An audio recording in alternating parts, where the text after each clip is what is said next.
All right. Here we are. Just under 30 minutes until the cards will be in the air for the Collab poker tournament. We're going to hit the long intro, and then we're going to get started. So chat, let's get fired up and let's play some poker.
All right. Here we are. Saturday, February 25th. Poker collab game about to tip off. 20 minutes until the cards will be in the air. We're going to be here with you all day long, breaking down the poker action, bringing on some guests.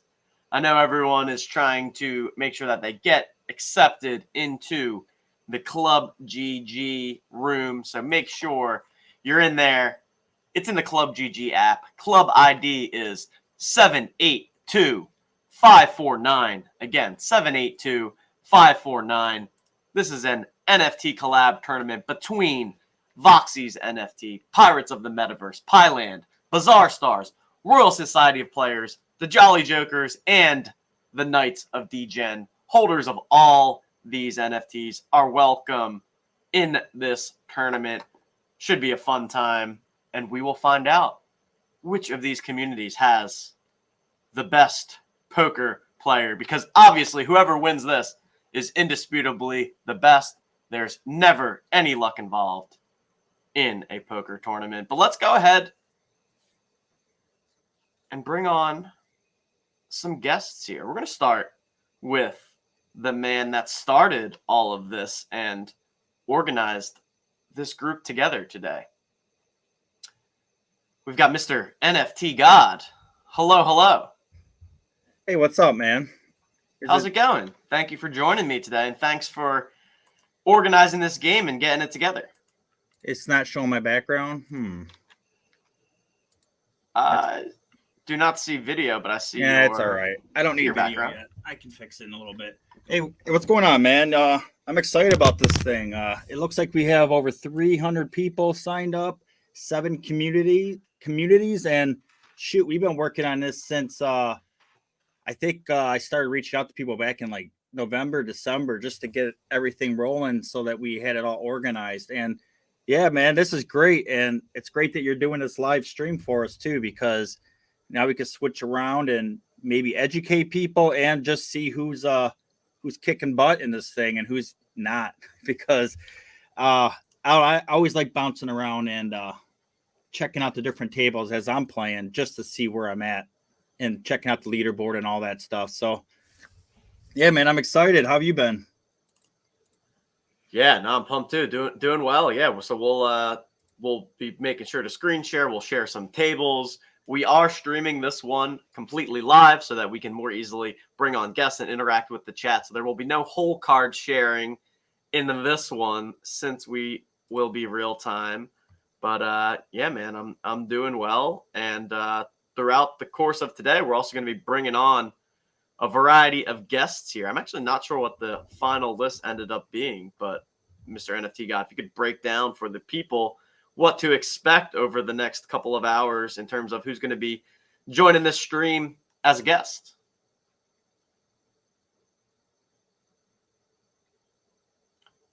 You are on mute if you're trying to talk.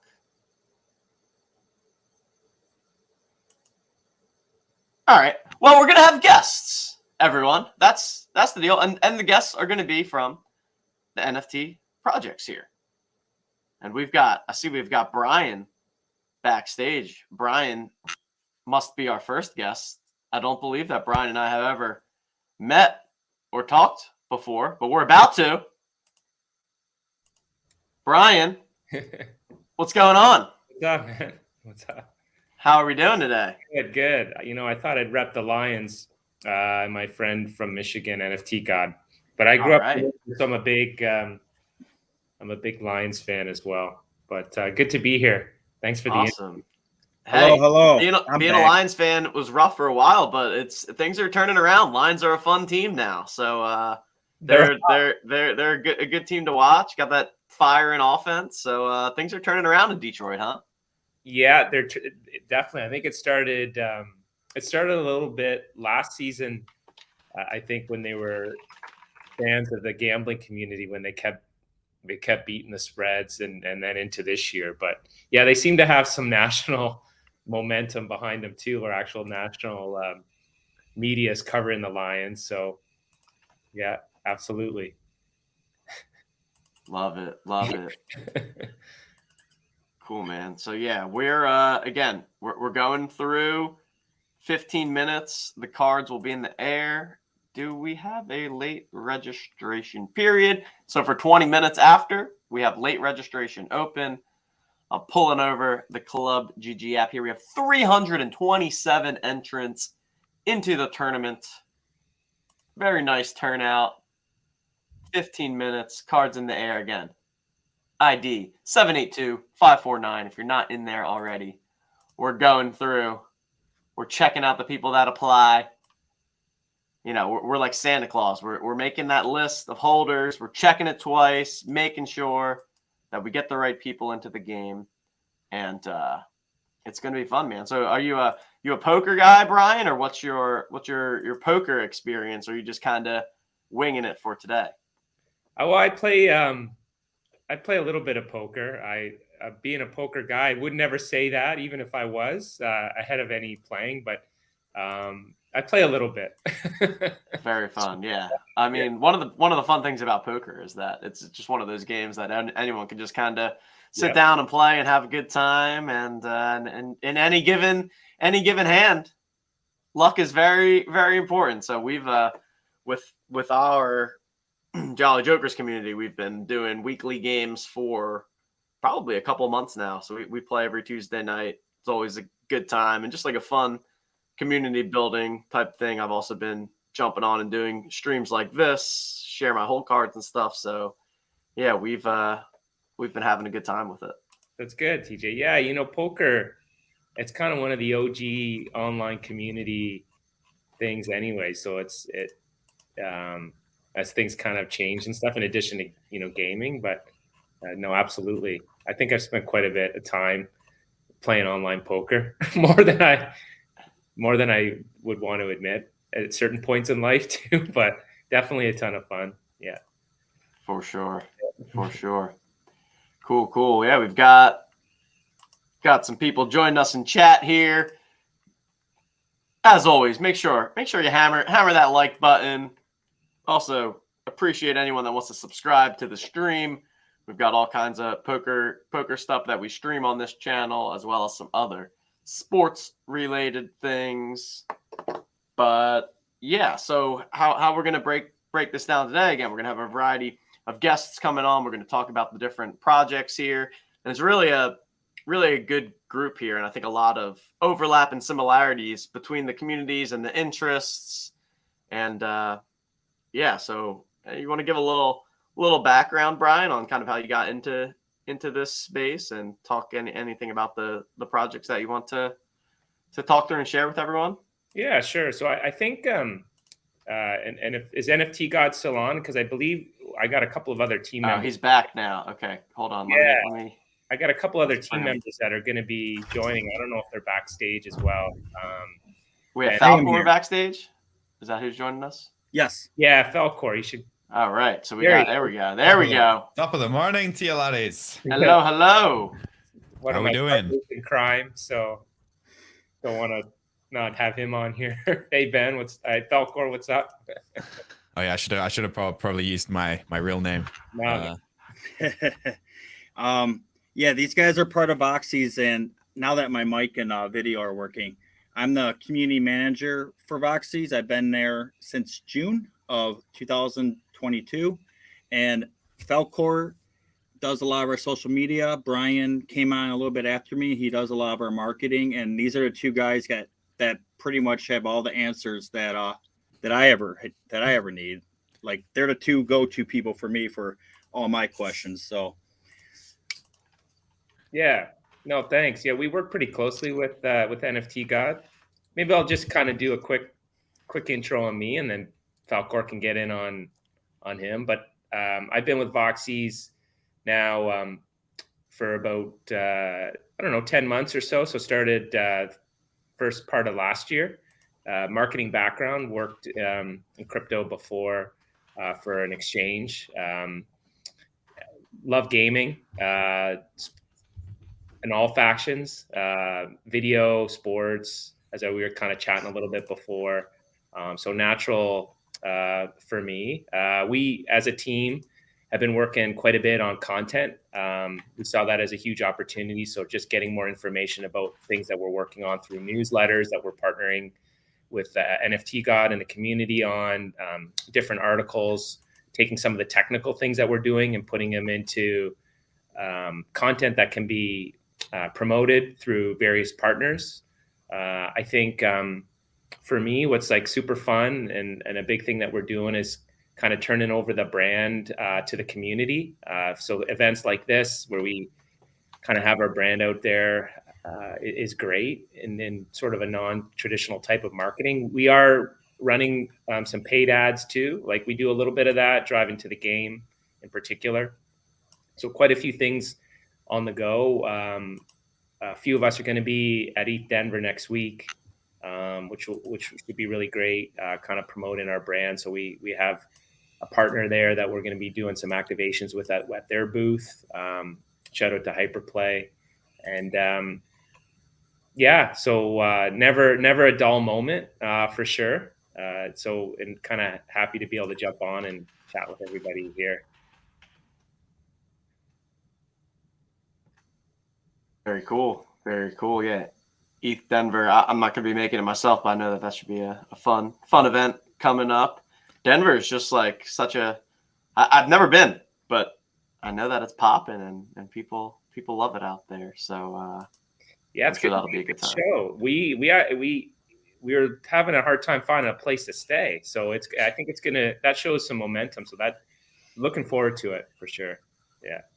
Denver is a hot spot right now. Everybody likes going there in the U.S. It was especially, they were like one of the first states to legalize marijuana in the United States, and that's like all everybody ever talked about. But yeah, that's an awesome place to go. Everybody I know that skis loves the whole state of Colorado. I don't know. My kids just started skiing, so it popped in my head. Sorry. Maybe I can get up to the mountains. We'll see. I've never been to Denver either, so I'm pumped. I don't know enough about it, but It's snowy, I hear. Yeah, I'm just here in the background, guys. I'm just trying to work out the last kinks of this. A lot of people are still registering, and I want to make sure I get everybody in. Yeah. I'm good. Yeah, I'm doing the same. Something feels finicky about this Club GG app, or I don't know. Unless we have someone that's like declining people, I don't know. I feel like I was saying in Discord, I feel like I'm playing whack-a-mole. It's like sometimes I see the names on the application list and then they disappear, and then I see them again. And I'm like, all right, hit approve. Yeah, it happens. I don't know if anyone else has been experienced that, but it seems to be a little all over the place. Whack-a-mole. Yeah, I had someone just ask me. He's one of the bounties too. If he needed to register, or if I could just add him. I'm like, no, you have to register. Like, I can't do this. That's not me, funny. By the way. Oh, all right. Yeah.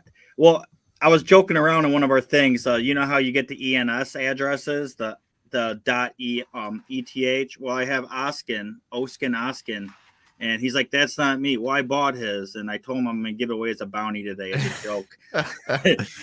Awesome. Oh God. I got mine. I stole mine like the moment ENS started like kind of blowing up. I should have stolen like other names, but I just went for my own. So I got Falco.eth like at least you got that. The moment it went. I gave a bunch away, just gave them away. I had Girl Dad. I gave that guy that one from the guy on Twitter, Girl Dad. I still have some good ones though. But NFT but I had to wait for it to expire, and I had to pay 1 ETH for that thing. Jesus. Like, back when ETH was like 4,000 too, it sucked. But what it does is once it expires, and then there's like a period where the person can reclaim it. And if they don't, at like midnight, then it starts like a Dutch auction. So it started at like 1 ETH, and I bought it right away because I wanted that one. Such a great question. When's mine gonna expire? I think I got it for like 5 years. Oh, dude, I put all my good ones are all 20 years now. 20 years? Oh, yeah, I don't want to ever forget it. That. And also, when you're on the site, you can have it notify you through email if it's going to expire too, so you don't miss Oh, it. That's cool. That's cool. Yeah, I have to do that. What are you going to try get? Well, so I have mine. I kind of went basic. I have Rahali.eth, which is my last name, but that's fine. I own Rahali across every platform, so I'm that guy. So I have the name's not super common, but I figure I'm just gonna lock this up. But I actually don't know how long I locked it up for. I was gonna say I was gonna have to trigger to remind me to do that. I need to do the same thing for my website because I wanted @Falco like as an email. But I could only get .co.uk because .com was like, I think it was like $30,000. .co.uk was like £5 a year. So I was like, okay, I'll take .co.uk. That's fine. They actually, I'll send it to you guys after this. There's a company that's actually coming out with the email system that'll connect your ENS to an email for you, and it'll work off your wallet. You have to like sync it all up and everything. It just came out. I just got the info, but I didn't click it because there's been so many scams out there, and I didn't want to just approve my wallet and then lose everything. So to be safe, I have everything separated in different wallets, but NFTgod.eth is in my main wallet, and I don't want to lose that. So I've been cautious there. I want to say one thing about the Voxies though. The Voxies bounty is Ryan Sterling. He's one of the board members of Voxies, and he's probably one of the very few people that cashed in the WSOP world event. Like, that's pretty damn remarkable. Like, not many people win money in those things. Like, he doesn't have a bracelet, but he still cashed, which says a lot about, like, those things take forever too. So it shows a lot about your endurance as well, because a lot of times, like, I'm getting into a tournament like 2 or 3 hours, I get bored and just start dunking off my money like a dumb.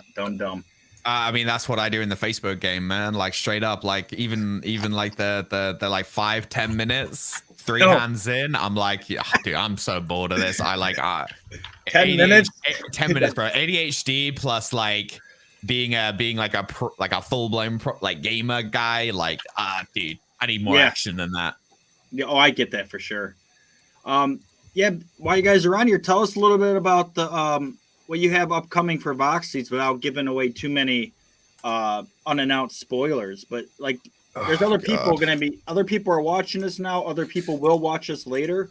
And just tell people what Voxies are about for everybody that doesn't know, or even people that do know but don't really check in on the announcements that much. Do you want to do it, Brian, or do you want me? You're good at this. Oh, Jesus Christ! Okay, this is good. We're gonna go for the full. We're gonna go for the full spiel now. So,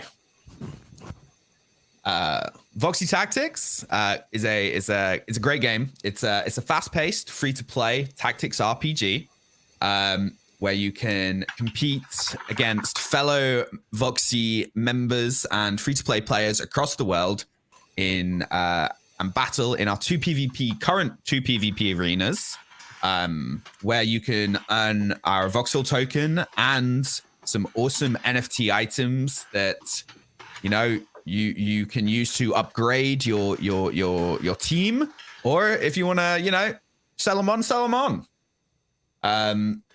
For us, Voxy Tactics is styled very similarly to Final Fantasy Tactics.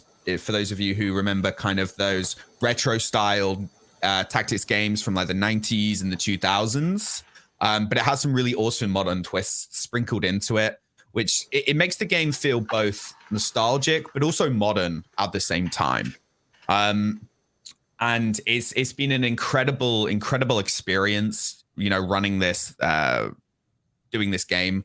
I joined up like a year and 6 months ago, 2 years ago, I don't know, a while ago, and seeing how it's grown, not from an NFT project to a crypto token to a full blown game now is incredible. Watching all of the development work that goes on behind the scenes, and the work that Steve, our CEO and founder, awesome guy, Daddy Steve, has been doing,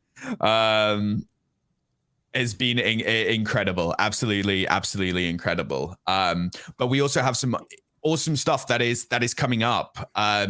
We recently had a Winterverse event where people were able to win these specific winter styled items.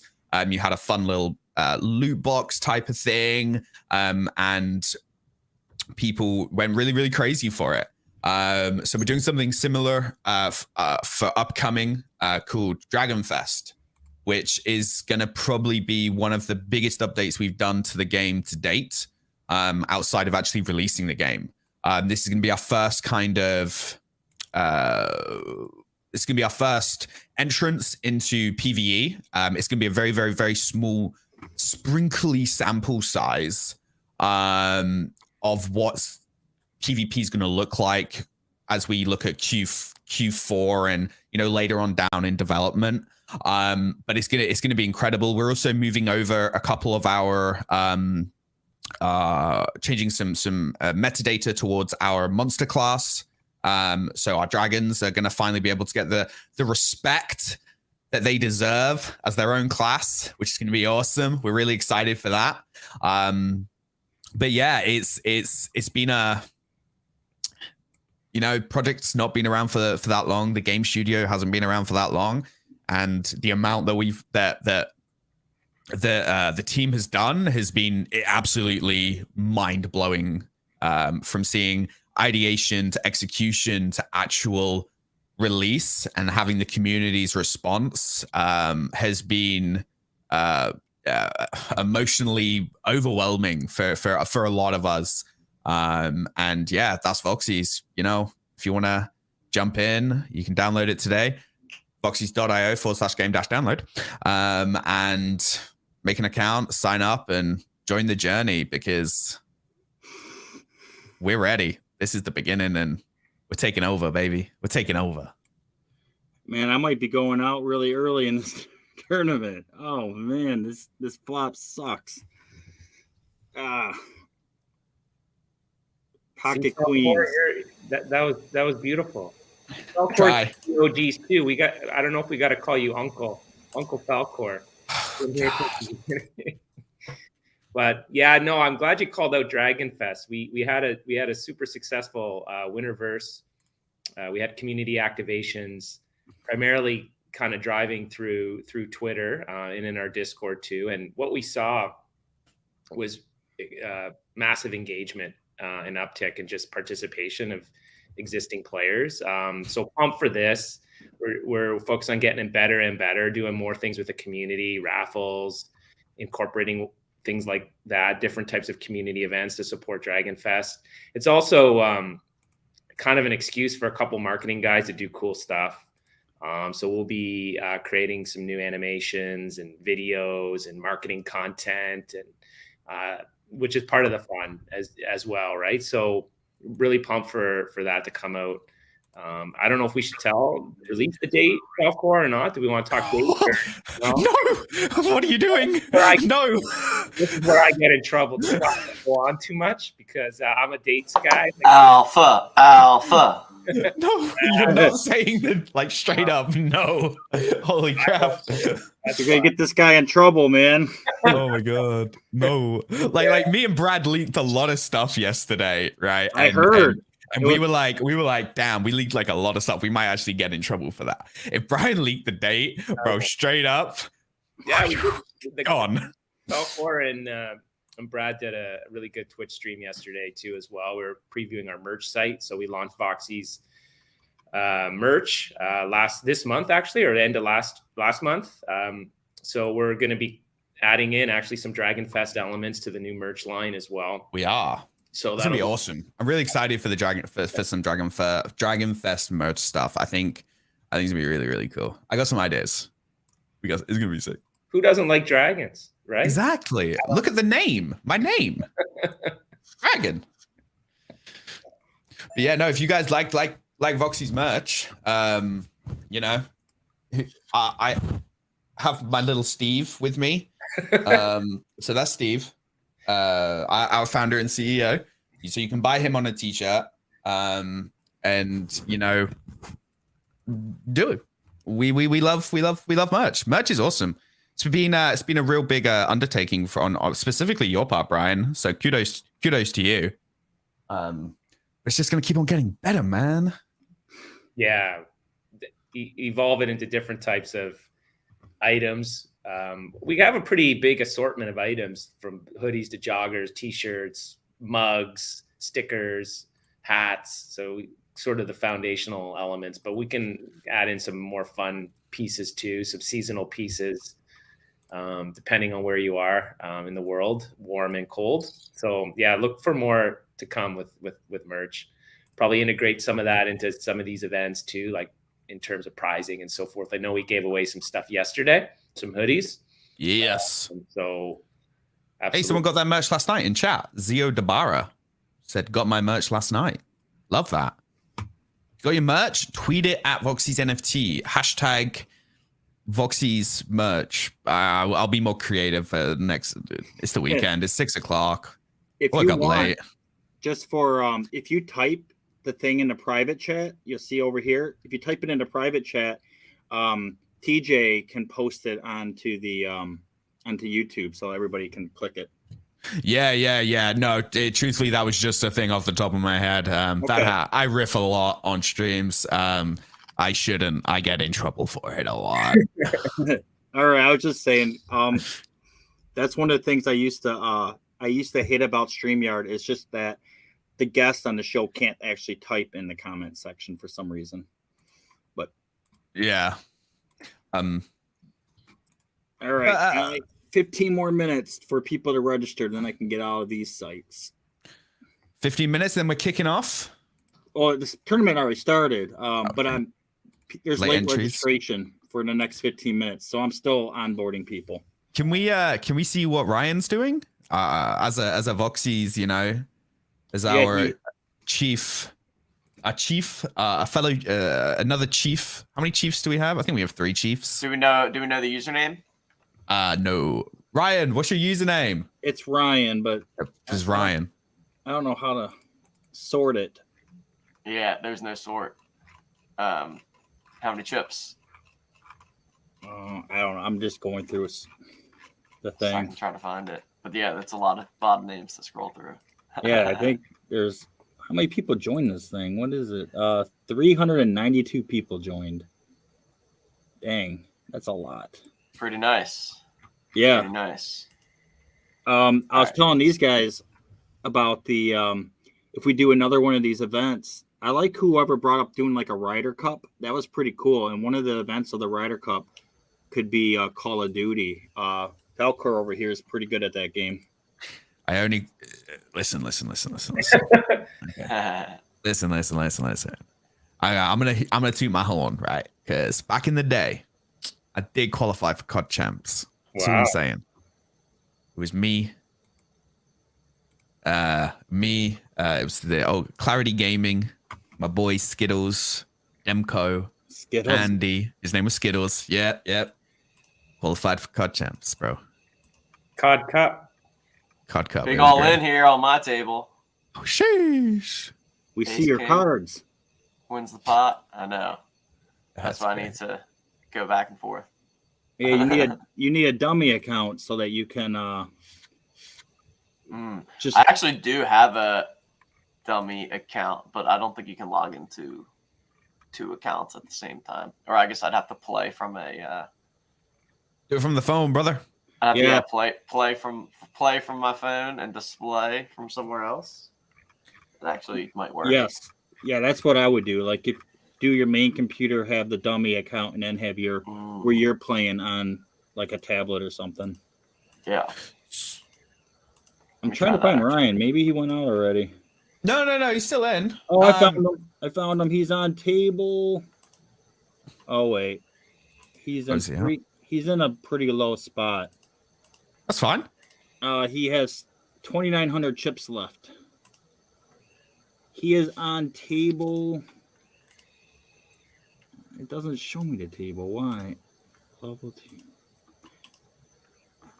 He's So on apparently, table 18, maybe. So apparently he had he had pocket aces and lost to 4-7 offsuit. So he lost a bunch of chips. There's free roll poker for you. Oh yeah, you have people that are just never played cards before, probably and try to win money, man. Yeah, that's annoying. Like straight up.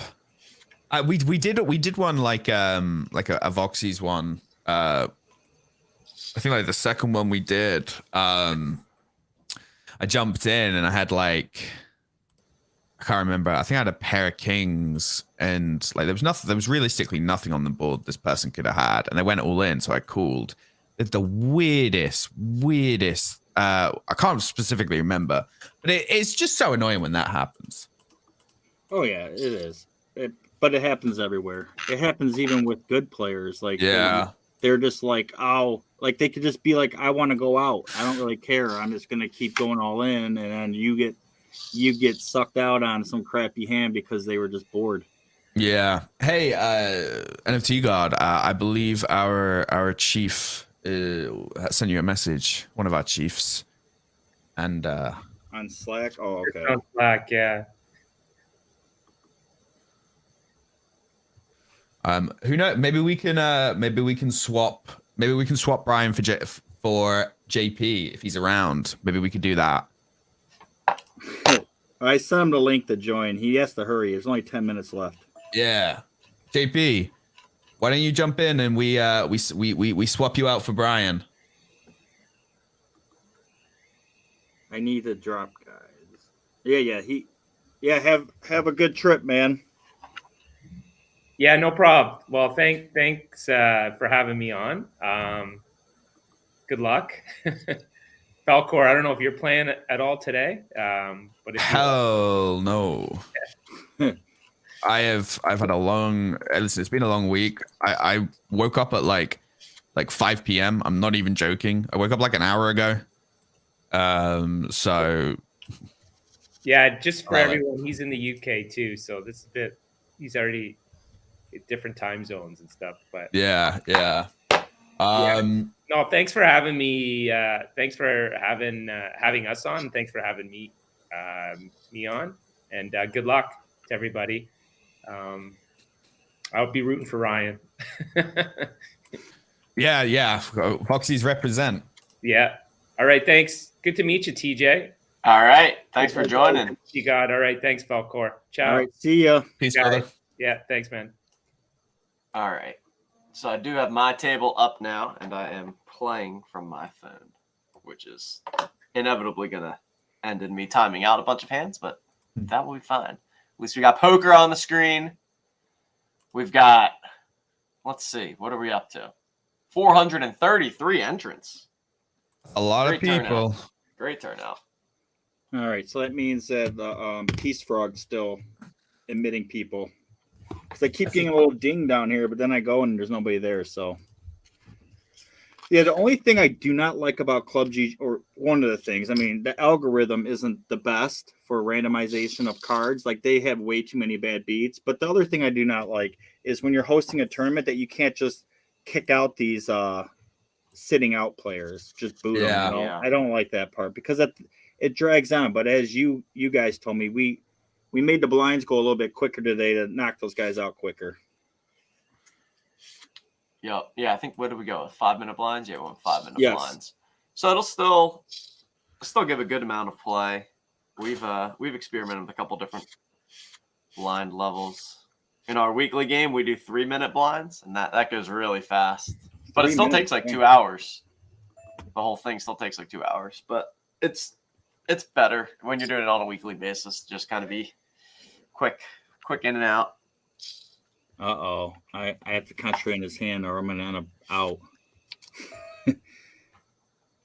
White Percher. Oh, I think JP's here. If you want to drag him We've in, got JP, drag him in, yes. drag him Hello, in. JP. Hey, it's my giraffe. Yay! Yeah, I just sure. lost. I just lost a big hand. I'm just confused by Club GG overall. So I'm not in because I have no idea what's happening. It's a confusing. It is slightly confusing. Yeah. So You're not hopefully in you the guys tournament? are doing well because I'm in the sidelines. I just got a bad hand, man. I had ace jack and the flop had an ace, or the turn had an ace. I had jack. I had top 2 pair, and the guy beat me with 7-8. That's wildly unfortunate. Yeah, the board was 9-10 jack, and he had 7-8. Whatever. So now I'm down to half my chips. It's a weird day. I had no family here today. I had to get up today at 8:30 in the morning to drive 5 teenage girls to a cheerleading competition. And they were talking the whole time about, they were pretty much ripping on other girls' playlists they have saved on Apple Music or something.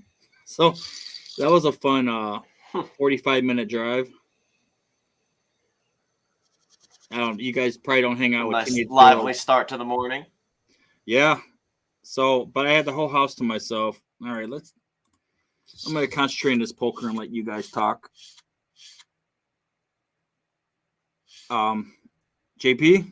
Yeah, I was just trying to get in, but I don't quite understand what to do. You have 5 minutes. You just make up a username. You have to make an account if you don't have one. I have one. I'm in the app. I have the link. Yeah, you just click. But I click it, and there's just a page that says download it, but I've already done that. And then it says create a free account, but I have an account. And then it says starts playing, but there's no button to click or whatever. It's weird. That is weird. I don't know. Yeah. Are you in the app trying to do this? No, the link goes to the browser. Oh, well, just go to the app, and then in the main one, type the number, the 782549. Yeah, so I did that. And it says I have joined.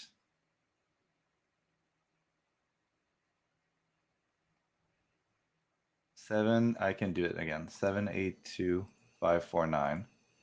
Search. So I see it. I click join and it says you have joined. The club can be used after the master's approval. and that's it. I'll look and see. Yeah, so you just need someone to approve you. Yeah, but I don't. If What's your name? one of you guys can do it. Ask him. There you are. You're in. Ah, there it is. Can we all please take a moment? Can we all please take a moment to appreciate how the self-proclaimed best poker player in Always Geeky Games, Brad King Eth, is out. Damn it! Wow. He just told me. I just flopped the street but folded. I wasn't paying attention. It folded me. Whatever. I suck at poker now. Oh yeah, Brad. I Brad's struggle. pretty good. I give him that. The first tournament that I played on Voxies, Brad and I both made the final table. I struggle online. I find it hard. I'm decent in person, but like online, you don't see the people, so you just kind of, I guess, wait for the really good hands, and then everybody folds, so you don't make anything. I don't know. I'm not the best online. I But prefer it's fun. online. That's what counts. Well, I have all my chips because I just joined. I'm excited. Good luck, man. Good luck. Good luck. I'm getting too many pings from people. All right, guys. It's been a pleasure. I am going to go and get some food with the missus before she storms through the door and hits me. But it has been a pleasure. Thank you. Thanks for having me on to talk about Voxies. And I will catch you all guys a little bit later. All right, Ben. Thank you You for have a good joining. weekend. Thanks all. Goodbye, Have a good goodbye, one. my giraffe. Au revoir. Au revoir, monsieur. TJ, I don't have the schedule in front of me. What was the next time that a person was coming on? I think we have some time because I think you had 1 o'clock slotted as Jolly Jokers. I have to go back and look at the DMs to see. Yeah, I don't think I had anybody else to 1:30. Just so we keep it on track if they join in time. Like you're gonna be on the show all day. You can always talk about jokers. Yeah, for sure. Is it just And the yeah, three of as us? people are It's intimate. just the three of us. Yeah, he's just showing the thing. Like Let's Can see. It you- looked like you had Pieland at 1:30. So Pieland at 1:30, Knights of Degen at 2, and then Bizarre Stars at 2:30. okay, so this is fine. Do you have can you click to the chip leader and see who's man, this guy on my table, he's so aggressive. He keeps just raising everything's big. Who's the chip leader? 37,000? Coach Damn. Richie is the chip leader with 37,000 chips, almost 4 times their starting stack already. That's Dang. insane. How many people are out already? Does it show that?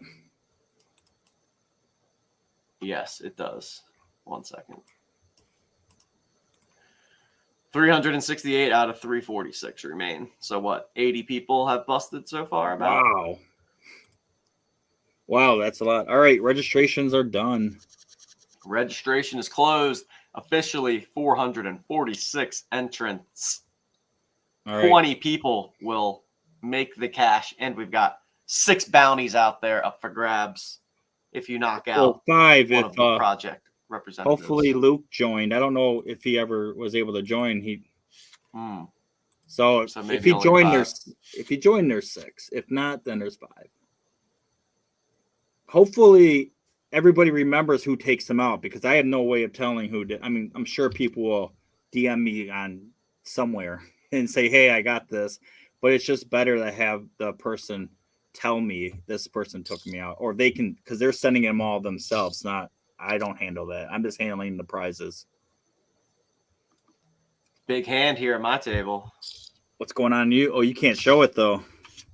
Yeah, I don't have cards, but this is just happening. Oh wow, Ace Queen against Ace King. Huge pot. Gleek might be one of the chip leaders after that hand. Dude, I'm on a very aggressive table because there's 4 people sitting out. So there's like 3 people that are just banging away at every pot. Playing aggressive. Yeah, I would be too. I mean, there's a lot of these. I mean, they're all in a row too. So it's 4 people sitting out in a row. So they just keep bumping every pot like up to 4x. Yeah. If I get a hand, I'll just go all in and see what happens. But these guys have a lot of chips. Do they have 24,000 and 18,000 chips? Like I can't mess around my 5,000. So load it up. Let me change my view here too. So how are you doing over there, JP? You chip leader at your table now? No. Wait, I'm not sure actually. No, I am not. I just dropped a bunch of money and then that was brutal. Okay, more money. We'll see what happens. I might just be out soon. Who knows? I'm gonna be out soon, man. I'm not doing that good. And I'm not gonna sit here and just whittle away at my chip stack waiting for a good hand. Well, we already know. I mean, you'll never advance. Like you might advance, but you'll never advance far enough with the big. You need chips to be like in the top 50. Oh, I won. Okay, I'm the chip leader now. How many you got? 13,000. Oh, look at you. You should come over to my table and help me get some chips. How can I do that? Can I'm I switch kidding. tables? You can't. So on these tables, what's that mean when they're blue and orange? See the What do you number mean next orange? to them? Where do you see orange? Orange, 62 orange. Like, does that mean how many big blinds they have or how many hands they play? What is that? Oh, I don't know. I'm not Their sure. position, maybe? No, I In the never top seen that 100? before. Ah, damn. This is such a weird hand.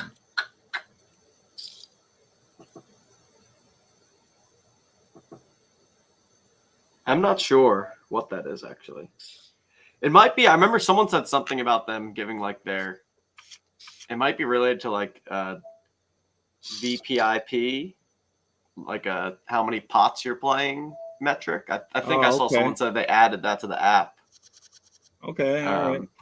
But I don't know for sure if that's what that is.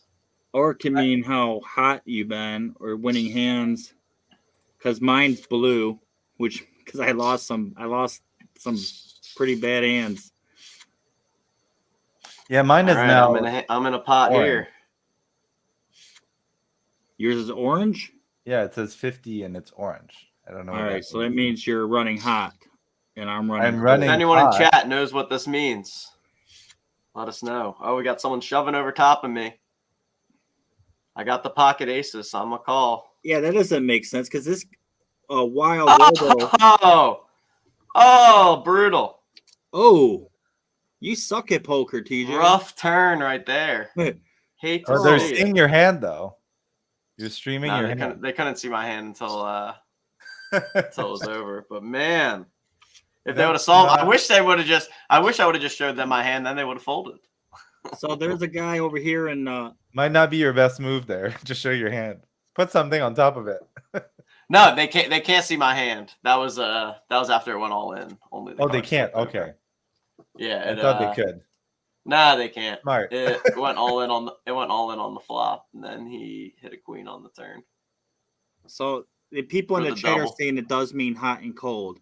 But someone else says they have a guy on a table with a red 25 and another one with the blue 25. Like what? That is weird. Yeah, I'm not sure what those mean. He says running hot or running cold. Brian Tinney says that. Makes sense. Well, I'm So, definitely running cold after that one. Oh man, my hands suck. Like I'm not even getting good starting hands. No, me too. They're pretty terrible. Okay, so here's where you can see, like, the man. stats. Although I guess the one I just got wasn't so bad. It was like, can I say it, or is that giving away stuff to people on my table? If they're watching, Yeah, I won't say it. I'll say it once the hand is over. that'd be funny if they were watching just to get info. But they wouldn't know who you are in the game because you have a different name. I do have a different name, but if they're in our Discord, they would know that name. So Yeah, I believe last time I looked, there was like 70 people from Voxies that joined. So like that's people are nice going number. crazy right now. They're like dropping like 1,500 chips. oh man, that's like every hand for me. My table, they were so aggressive. No pot, no starting pot. There's always a raise of 4x on every hand, no matter what. Before the flop. Got the aggressive table. Yeah, if I had any cards, I'd come right at them. I'm just gonna go all in here soon. I had a king and a 4. Suited. Some people No, think none. some people Not think of suited. king suited cards like aces. They were not suited. It was pretty bad. Well, I guess I had a king, so not Man, terrible. But did the blinds go up? they go up every 5 minutes, Oh, okay. just so that you can't have this tournament going on until tomorrow. Good point. It's very aggressive. I like it. Yeah, there's breaks at every 55. So at 1:55 there will be a 5-minute break. Oh, cool. Like a mandatory break. Yes, all the tables go on a 5-minute break. Fair. Perfect to grab a drink. Yeah, If I'm still around. Now we're talking. I just All enjoy right. my coffee in the meantime at 1 p.m. Why not? So TJ, when you do not have guests on, like I don't really see you having to talk. I would just leave a table up and play music. Yep, for sure. That's that's typically what I do when I stream. Well, usually when I stream, I do a delay so that people can see my cards. Oh yeah, I get that. And yeah, But, that's pretty cool. If you just leave the table up like that, so you have a table rolling and then you show the chip leaders. Yep. Yeah, that's perfect. Oh my God, what is going on here? So this is your dummy account. that you Oh, have what is focused going on on. here? My app is like frozen on me. What the fuck? I'll tell you what, man. If I go out, I'm just gonna go take a nap.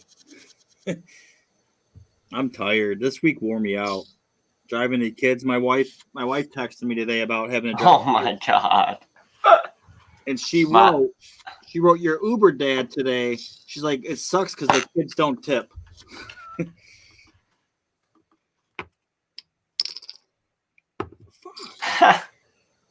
That's hilarious. I just had pocket aces on that hand and my app disconnected, so it For folded. real? Oh, oh yeah. You're sitting out, man. That sucks. Yeah. I raised and someone raised me and I had pocket aces and then it folded me.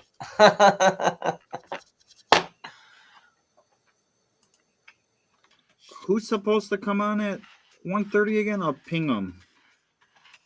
Pie? Yep.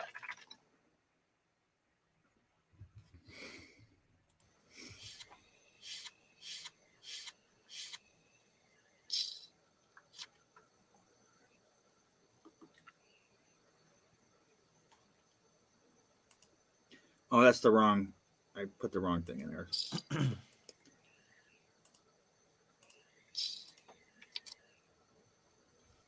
Oh, wow, that's a crazy board. All boards are like all diamonds coming out. That's scary. And these guys don't even care. They're like, I'm just gonna keep raising.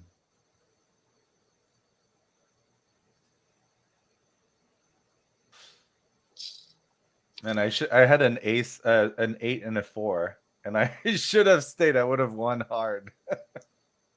Your table's not raising? No, that's why I folded even Oh. before the. Oh my God! Like who starts with like 1,200?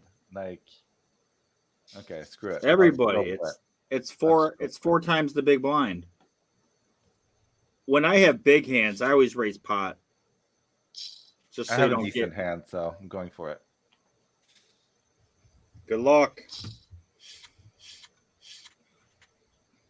How do I make this just like my picture instead of my video?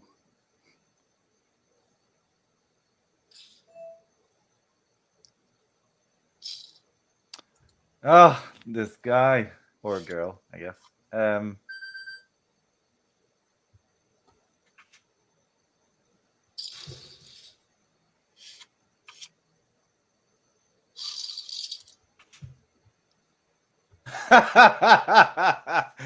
Oh god, that was so troll. I love it.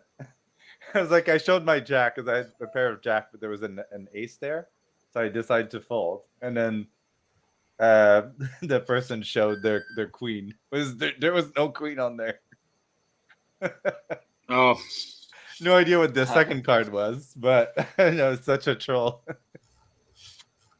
you did that or they did? No, I showed my my Oh, jack, and the person showed their queen. There was no queen on the table, so it was don't like give just away a free one-off info, card. man. What? Don't give away free info. No, I just give the info that I think will help me later. All right, if you think so, they could use that against you. Or I Playing can the, use it playing the against leveling them. game. Flash challenge in the chip lead with just But- under 68K. Big old stack.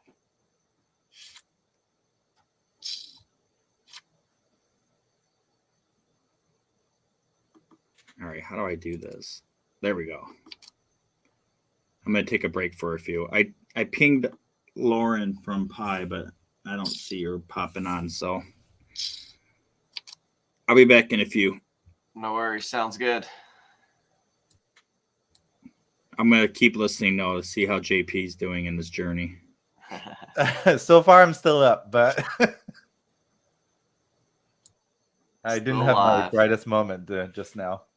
How are you doing, TJ? I am quite low on chips at this point. Are you like ill fate? Is that you? I am Jolly TJ right here.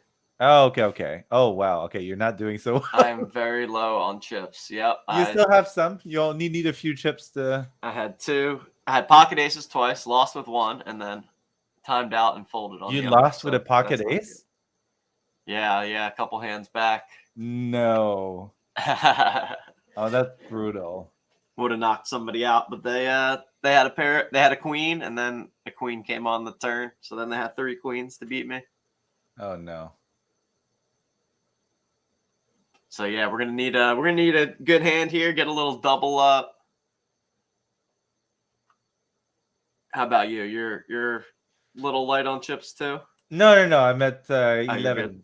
11K. Oh, nice. That's not bad at all. So I'm slightly up. Well, I was at 13, almost 14K, but I just lost. Okay. Because I was. Oh, interesting.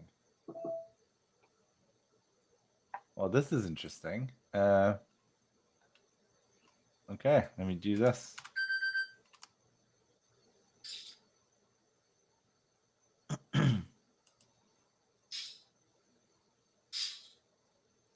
Damn it.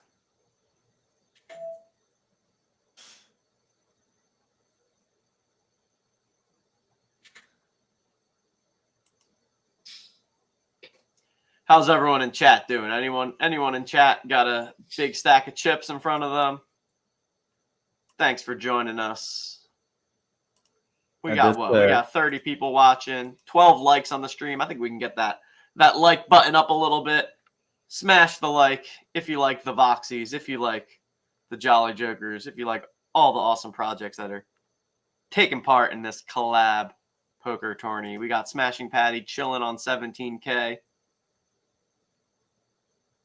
17K. Nice little stack of chips there.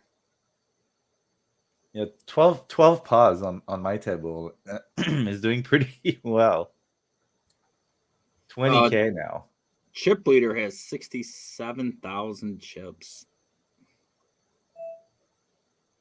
Mr. Pink NFT. I feel like I played that person before.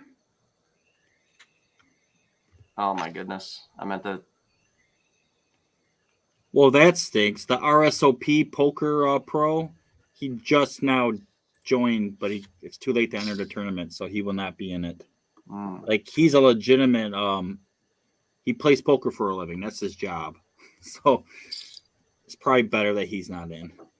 Yeah, seriously. I'm not sad. No. He's pretty good, and this Poker GG app loves him too. It always gives him good hands.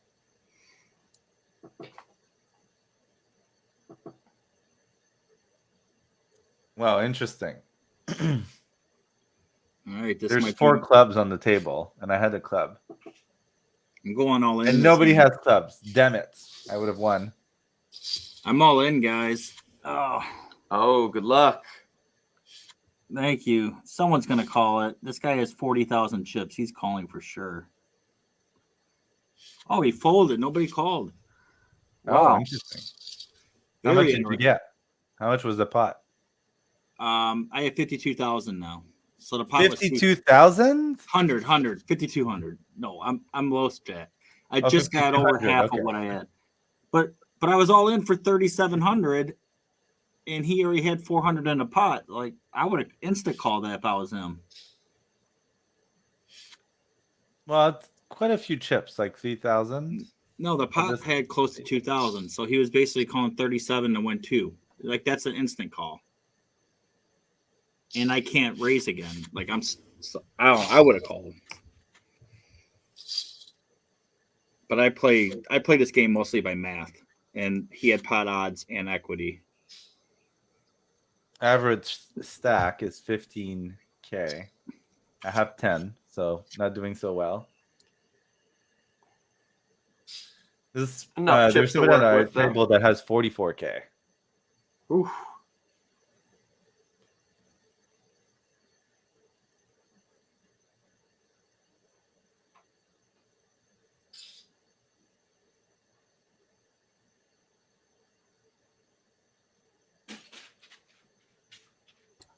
Yeah, so the guy that folded against me, he is actually number 11 in chips. He must have just had a bullshit hand. Like, it had to be really bad then. Hopefully, I have a good hand the next one. Oh, I did a JP here. I had 2-6 in my hand. The flop came 2-6 jack.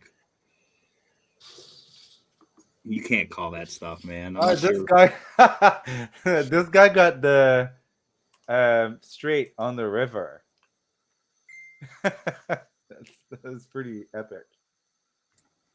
Hey TJ, you should show the table with the chip leader. It actually has the chip leader and the number 1 and number 4 players are on that table. Oof, lots of chips at that table, huh? Yeah, there is. Who's the chip leader right now? How much? It's right Flash there. Challenge with 69K. Oh, yeah, and then Chris K with 69K.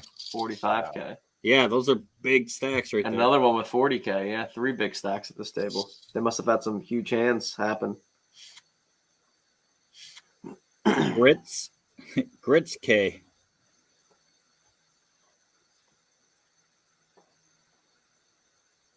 Those other people are just waiting. Yeah, the other person has 17, so they're 100, 1 and 4.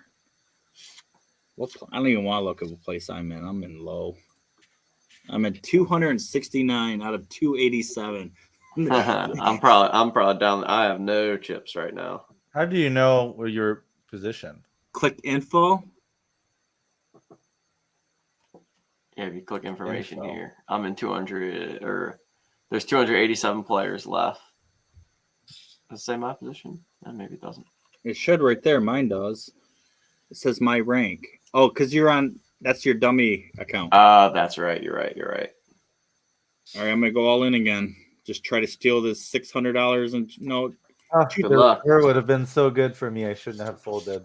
The pot had 2,000 in it, and I pushed all in for 5,000. I have to there. I have no other way to protect my hand. I have ace. In case this guy's listening. All right, he called this time. I have ace king. 2 people called. I'm probably out. Ace king and jacks. All right, I'm going home then. If this dude had ace king as well, I'm out. Are you? Oh, good If you game. both have ace king, then it's just going to be a split pot. No. No, another guy had jacks, and the jacks won. All right. Oh. Are you done? Yep, I am out. Oh no. It's fine. I didn't expect to win this one. Well, I never expect to win, so You I'm can not win. disappointed. Don't talk like that. You're gonna win, man. It's not looking like that right now, but we'll see later. All I it might be takes out on is the a next hand. couple. Who knows? All it takes is like a good run of cards, man, and other people with just slightly worse cards. Fair. Chipping a chair, as they say, right? For sure. I've actually seen someone do it before. It was just a home game, but the tournament had like 25 people, and this girl had just one blind left, and she won the whole tournament. It was crazy. I've never seen anybody actually do it. Ooh, that chip leader table has royalty. He's one of our mods for Voxies. He has 25,000 chips. That's good. All right, let's see what he does against these guys. Ooh, he Where raised is he? 5,000. I don't see him. He's the guy who just raised 5,000. Oh, you're on a different table? This is the chip leader table. Maybe you're talking about a different one. Oh, yeah, he just came to the table. Oh, the Jack 10 hits. So, royalty, Sucks out on the aces. this royalty guy, he just took over my spot at the table, and then he immediately raised 5,000. So, yeah, he's going to probably run really hot now that I'm gone. All right, guy, I'm going to go make something to eat. I will be back. Alrighty. Cheers. Oh, this is stressful. Are you stressed? I'm stressed. I am in trouble, I would say. Hi, Mom. Mom? I have a needy doggy that wants to say hi. Hello, Pop. Is it Hello. Mother Baxter? Welcome. Welcome to the poker game. He will help me win. There Distract you my go. opponents. Hopefully. That's what I'm hoping for. Okay, I have a decent hand now. That's good. There we go. I am about to be in the big blind with very, very limited chips. I'm going to need some good cards on this next hand or two. That's the best though, when you're like the big blind and you're like, okay, I have really good Get good cards. really good Yeah. cards, and you're like, okay, I'll go all in, and they think I'm desperate, but then I actually Right. have good cards.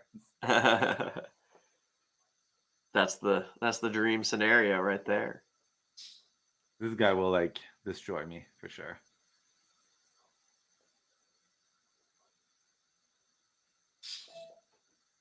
I might be dead. I went all in. Good luck. I'll be Nope, joining I'm you in not the dead. all-in I trade. got it. Double up? Yeah, double up. I'm at 20K now. Wow, let's go. 20K is a nice stack. All right, I'm gonna hope to hit a flop Okay, here. I need a brick. I need to fold this one out. My heart is pumping.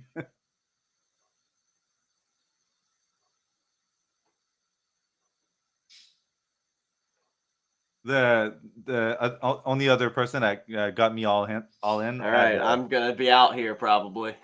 Pocket queens, but I had an ace, and there was an ace on the table. So Oh, nice. all right, this is gonna be my last hand, I think, unless I get lucky here.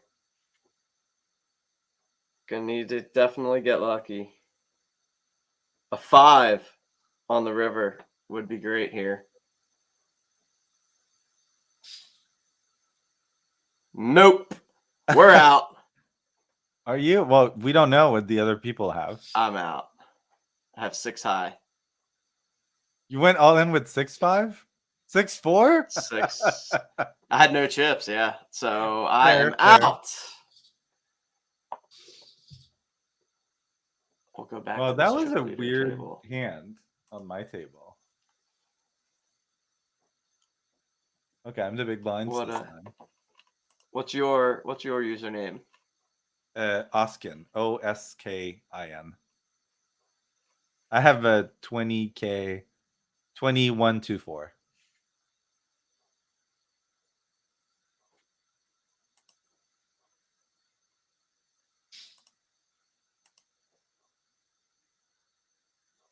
We'll pull up your table here.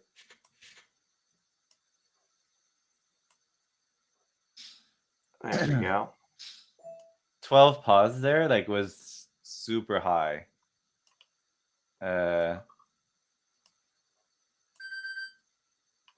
Wait. The app, it kind of messes up sometimes. Yeah, 12 pause like had a lot of chips earlier. I guess it didn't go well. Lost them. I mean, the chips can definitely fly, especially as these blinds get up.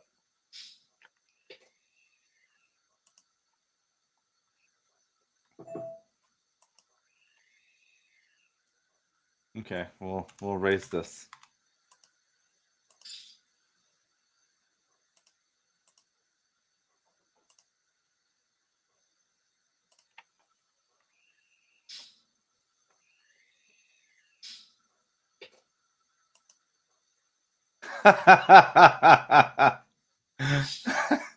Okay, I guess I'll call, but I don't think I'm gonna win that one. It's gonna be a split pot for sure. Oh my god, really? Does the person have a 9? Should I call? I don't have a 9. Oh, he's got a 9. Damn it. Oh, this guy's got quads. Okay, well, I'm back to 12K now. Wow, that was a sick hand. But, I had to call. That's crazy, right? That is crazy that they both had the 9 and the 5 respectively. Is pretty unlikely.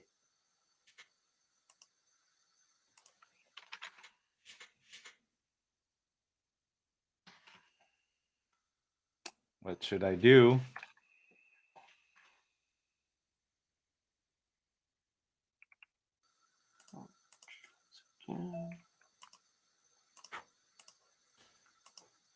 Okay, let's see what comes up.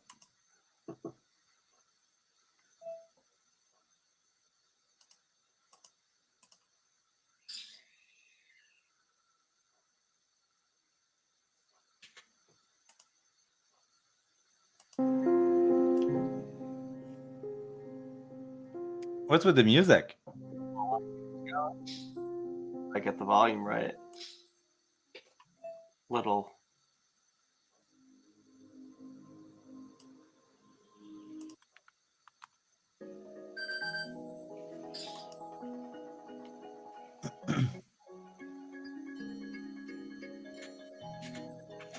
How's this coming through? Chat, let us know if you want background music or no background music. We can go either way. I know some people Background like it. music is good. Yeah.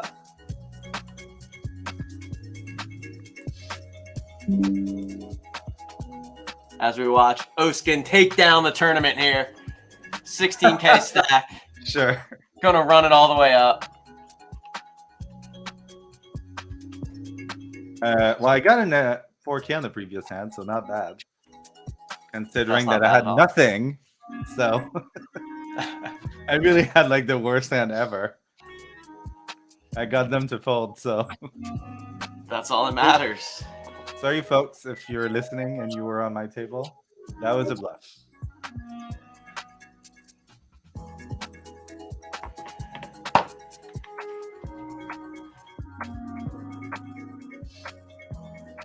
I like the little loungy music. Kind of relaxes me. Yeah. Yeah, that's when I stream the poker, typically like just put a little kind of background music on there. Wow, Flash Challenge has 145,000 chips, more than double the next person. That's a huge chip It's stack. really hard to play against somebody that has a lot of chips because they can Holy Lord, you all that was a in. lot of chips.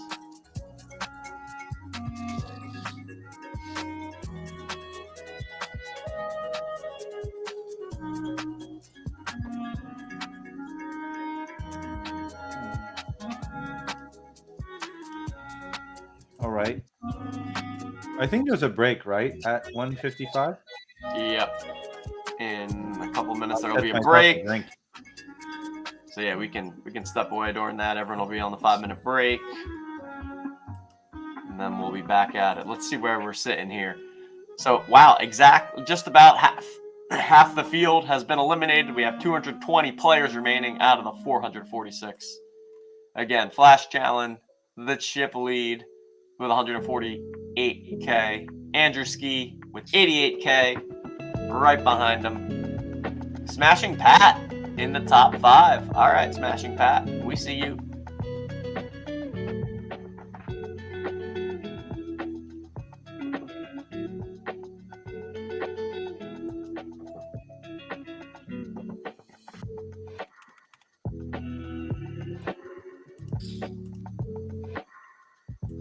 Putting some pressure on my table. There you go. Also, for anyone out there, if you're not already in the public Jolly Jokers Club GG room, definitely go on and attend there. Club ID is 375-889. 375-889. We do a weekly game every Tuesday night. That is free to enter and open to everyone.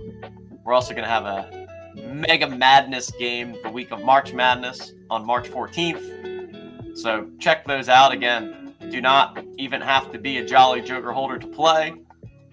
Although we will have our holders only Jolly Joker series of poker starting in March. So JP, we're doing a little 10-week tournament series with our Jolly Joker holders, and then whoever ends up being the winner at the end of it is gonna go to Vegas this summer and play in a $1,000 buy-in World Series of Poker event. So that's gonna be a good time. That's starting up in about a month, essentially.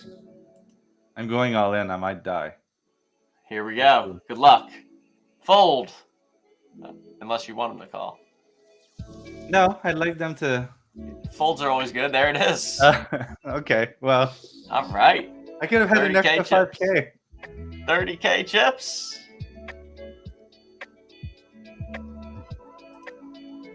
Wild Robo is not bad. is out.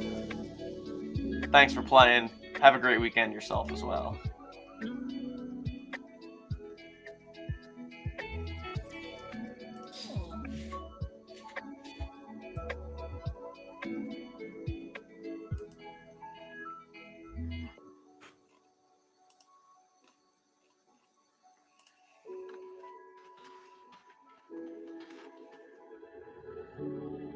I think somebody's getting desperate on this table.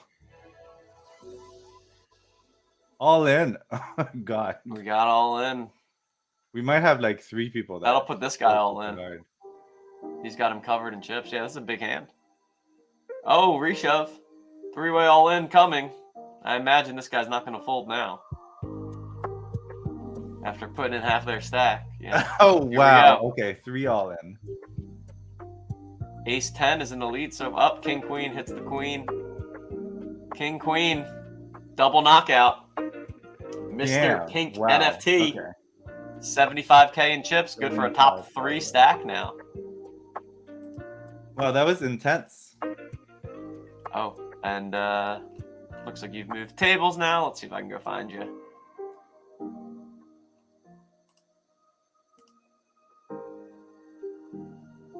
Well, I'm glad I was in that one. I think I had like a 7 and a 4 or something. Like really bad one. Good one to stay out of in that case.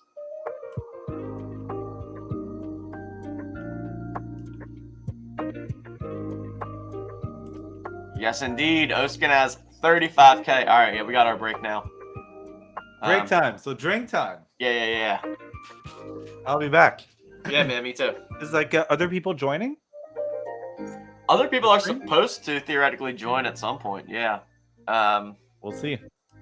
We'll see. If anybody's out there and wants to join, just hit us up. We'll bring you on.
All right, all right, all right.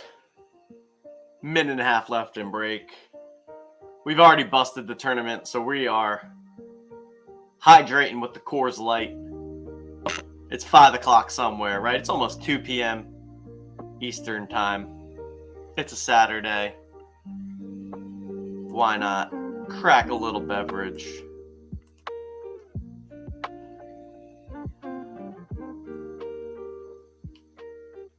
Who do we have in chat? We got Brandon. Brandon, what's going on, my friend? How we doing? How's your chip stack, Brandon? You hanging in there?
Cheers, Nance.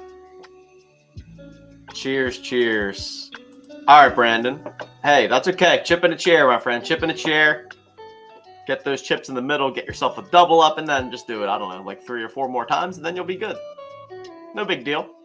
Just a couple double ups.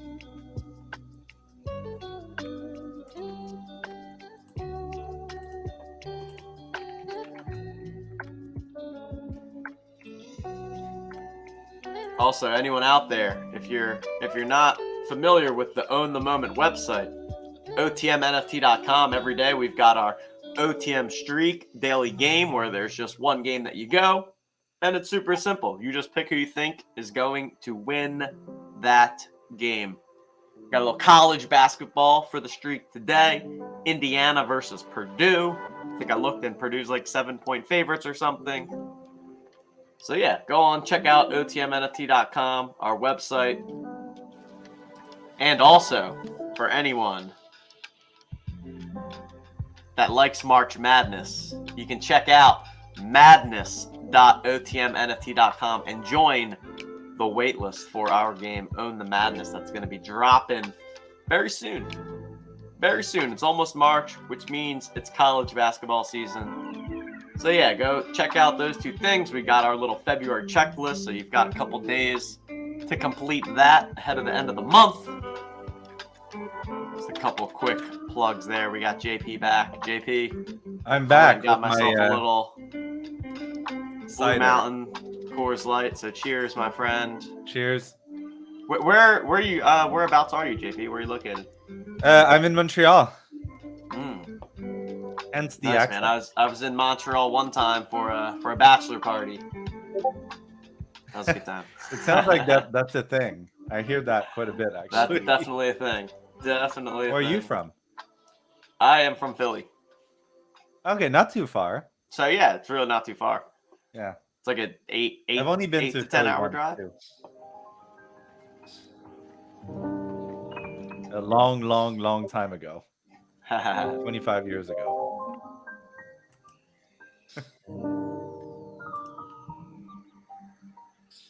How are we doing on players? 194? 194. Less than 200 people remaining. Average stack is 23,000. And the big blind is 800. So average stack is right around 30 big blinds at the moment. What's So I the don't big know. blind? Yeah, so 800, right? yeah, big blind's 800. Yeah, so for anyone out there that, you know, is maybe, Ace John, Busto, with the pocket queens against the Ace 9.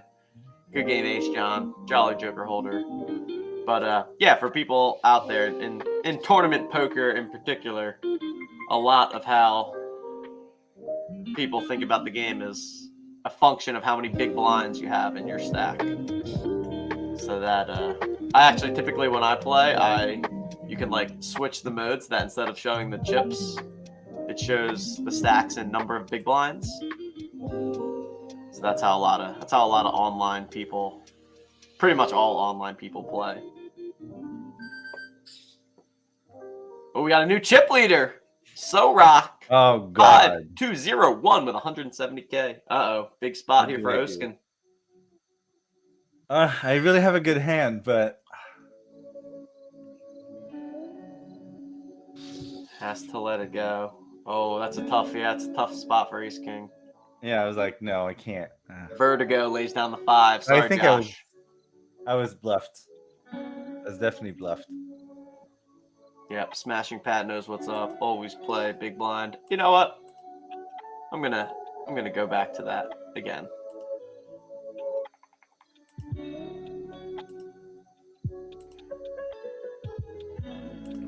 Yeah, so you can switch up your settings, and so now all the stacks show in terms of how many big blinds everybody has.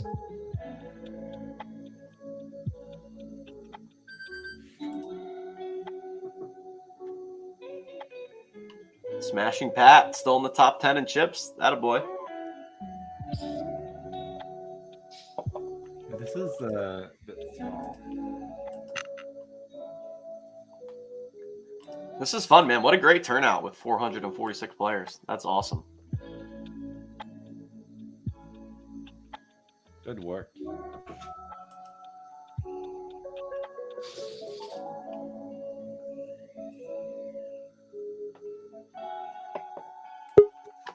It's difficult to talk and concentrate at the same time. Right. Oh, we actually do have our next guest on. So I don't know if you planned on staying or if you want to drop, JP. But if you want to drop and focus, you're also welcome to stay. But we do have.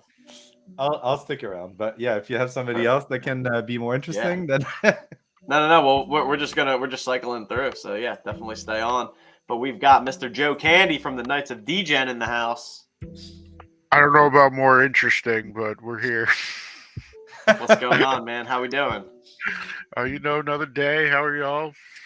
Good. Well, first question: do you have chips? I got a Yes or no? Not many. All right. Well, that's more than I have because I have Yeah. 0 chips. So you're doing better than me. That's a good start. But yeah, welcome, Joe Candy. Again, from the Knights of Degen, and really runs a lot of the poker stuff that they have going on over there? Thanks for joining the stream. And yeah, you want to just give a little quick intro about yourself and any your KOD and Steeds spiel or whatever you want to say to the fine people listening to us on this Saturday. Yeah. For those who don't know, Knights of Degen is sorry, just folding. We just released an app on the Apple Store that we're really excited about, and we got the Android version coming hopefully this week. That's going to be really exciting. Poker. We have 5 free rolls a week. Every 5 nights a week, you can win credit into the cash club that we have, where we have $20 and $40 tournaments every night. So it's kind of a small take on play to win, play to earn poker. Like, we have knights who never played poker before and have played in the free rolls, won those, and then they get to play in the cash tournaments and have a chance to win real money without putting anything up. So it's been fun. We get Nice, graced man. by Awesome. by Coop sometimes when he decides to join us. There we go. When he's not winning all the money in DFS golf, I see. Yeah, Coop's our resident DFS golf guy. Yeah, we're gonna be getting into some more golf stuff with OTM and with Jolly Jokers very soon. But nice, man. Did you watch? I mean, let's do a little poker talk. You've been watching all the streams. It's been crazy. Past There's so many high stake games. Yeah, there's high stakes cash games all over, man. You got obviously the Hustler Casino Live games going. You've got the Doug Polk's room, the Lodge down in Texas. They've been running some big games, and they've got obviously Doug involved and Joey Ingram and Brad Owen. Yeah, poker is very alive right now, is what I would say. I was watching, the Lodge stream last night ended up as a 500 1K game for like Sick. the last 2 hours. I watched Doug win like almost 800,000 on the stream last night. Oh wow! So Doug's just. I saw him win two pretty big pots against Jungle Man. Yeah, I mean, anytime you get Jungle Man on the stream, like, I'm in. Like, give me Jungle Man, right? And I'm watching no matter what. He's the best. I mean, I really like the approach the Lodge is taking, and I think they do a great job with their Twitter account because they're just like constantly tweeting out interesting hands, which, like, I just find them coming across my Twitter feed a bunch, and it's a good way to post the action. Yeah, so here we go. We got the Lodge. Yeah, they're just like, they'll just tweet out a bunch of the big hands that went down. So like, you don't even need to watch the whole stream. You can just kind of follow them on Twitter and get the highlights. And Joey, like, I've been involved in poker since I was like 18 when I moved out to Las Vegas, and big on the 2+2 forums where Joey Ingram got his start. So like, seeing him turn into, one of the faces of poker has been fun to watch too. Oh yeah. Whereabouts are you located, Joe? Do you I live in New play Jersey. live poker at all? I play. I'm in South Jersey, kind of down by right outside of Philly. Oh, so I have I'm in Philly. I have all the legal online sites in New Jersey, like Poker Stars, Nice. Party Poker, all them. Cool. Yeah, I play PA poker, primarily Poker Stars, but I'm ready. I'm ready for to get PA into the shared liquidity stuff. Yeah, that would be nice. I heard Michigan Poker Stars has the biggest games, even bigger than PA Poker Stars, which I thought was interesting. Yeah, it's crazy how big Michigan is. It'd be great if we could get them all going. Yeah, it's going to be interesting to see if poker ever is able to fully come back legally. I mean, it seems like it's a long road to make that happen. You ever play on like ACR or anything like that? I've always shied away from it because of all the I play, yeah. sketchiness, I'm but it's also tempting. I played on ACR for a long time. It's interesting. But ever since we moved to New Jersey, I've been less on there and more on like World Series of Poker because they share liquidity with Nevada, so that's nice. Right. They get decent sized games. And yeah, if Yeah, we could get like sometimes. all Sorry, the go for it. 5-6 states, that'd be amazing. Get some For sure. back to playing huge Sunday tournaments. Oh, it'd be so awesome. Like just like imagine Sundays having huge NFL DFS tournaments, huge poker tournaments. Like that would just be so awesome.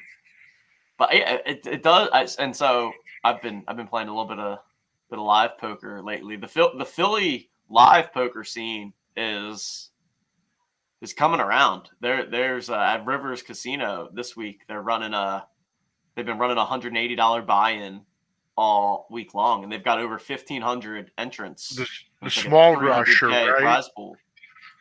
What's up? They call it the small rush or whatever it's called. Yeah, the Little Rush, I think it's called. Little Rush. Yeah. Yep. Yeah, and then they're running a $2,200 buy-in main event next week, which is and like with a really nice structure. That's out of my budget, but I might try to satellite in. But yeah, I played 2 tournaments this week at 2 different casinos local, and so I made day 2 in one of them, and then I played again yesterday and busted in the last level of day 1. They're both so nice too. Like, I played a few times at what'd they rename it to? The one right on, not the one by the stadium, but the one on the water. Rivers. And the Rivers, they renamed it. Yep. Both of them are really nice. They are, and yeah, they're because Parks Casino used to be like they used to have massive tournaments, but then since COVID, they have not come back and had those. And then Borgata had their series in January. So it'd be nice to see them run. Like I don't know if I'm assuming they're going to run like the summer open like they used to back in the day. But I love live tournaments. Live tournaments are a ton of fun. Really, really fun time. I think what we're gonna do is instead of like doing like a big package to the main event, I think we're gonna try to give out a few different $300 seats to the World Series event that they're doing. It's like $300 buy-in, crazy guarantee on it. Yeah, isn't it like a 3 million guarantee, right? I think more. So it'd be like great if we could all like coordinate and send people to that event and have a nice NFT. Yeah, weekend. That's actually a good idea. Maybe we could think of something there too, because we're running a little Jolly Joker 10-week series, and our plan is to send one person to the $1,000 Mystery Millions. I think that's a fun one. Yeah, that's a great one. $1 million guaranteed to first place, and then it's the mystery bounty format, which is fun. Oh no, Oskin! I'm out. No! Oh shit! Good game. Damn. I thought that I really thought the person was bluffing. Okay. Bummer. Oh well. Good game. Good game. Monk, a Jolly Joker holder. Nick shout there. Good game, JP. But yeah, Joe, I think the $300 is a super cool one, and then I think the Mystery Millions is I think super appealing. Because that's what we did last year. We sent 3 people to 1K events. We gave them a little leeway because of scheduling, and we're like, whatever you can works out best. And most of them picked the mini main event. Mm-hmm. That's But another good one too. Yeah. we were thinking maybe get like a Degen Airbnb, and that would save a bunch of money on lodging and everything. Try to find one with a poker table. Maybe have a live event too. That'd be sick. Yeah, let's see here. I'll pull up the WSOP schedule. Have you ever you make it out there a lot to the WSOP, Joe? When I was 18, I moved to Las Vegas to go to UNLV and lived out there for 18 years. So for 10 years, all I did was play poker and go to school. Awesome. This is the one right here that you're talking about, right? Yeah. Yeah. Because there's like a bunch of different starting flights, so it's easy.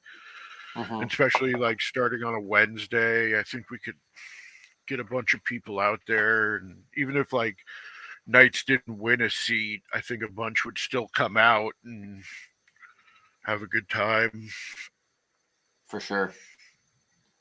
Yeah, I made it out to Vegas one time for the World Series of Poker, and it was really cool. Really, really cool experience. I haven't been since they moved to Bally's. Yeah, neither have I. I didn't get out this year, but have you ever played the main? Yeah, I played the main 3 times. Ooh, any cashes? No. Yeah, still on my bucket list. Have not had a chance to make it out there, but it's definitely on the bucket list. It was back when I won all of them on Poker Stars back in the day. When I won all of them on Poker Stars back in the day. Good stuff.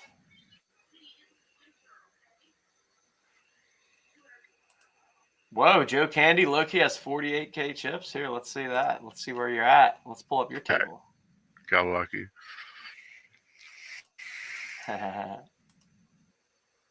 They insist on calling it luck. Sorry, guys, I'm getting work calls on a Saturday. On a Saturday? Yeah. I'll need to drop. All right, JP. But it was fun, and I lost, and that's sad, but it's okay. Yeah, man. Thanks so much for spending all the time here. It was a blast. It was great meeting you, and we'll definitely have to do some more stuff like this in the future. Yeah, no, for sure. I look forward to the next one. Cool, man. Cheers, everyone. Peace. How are you doing? Oh, Patty, you're going to be at Rivers in a couple of weeks. When? When and for what?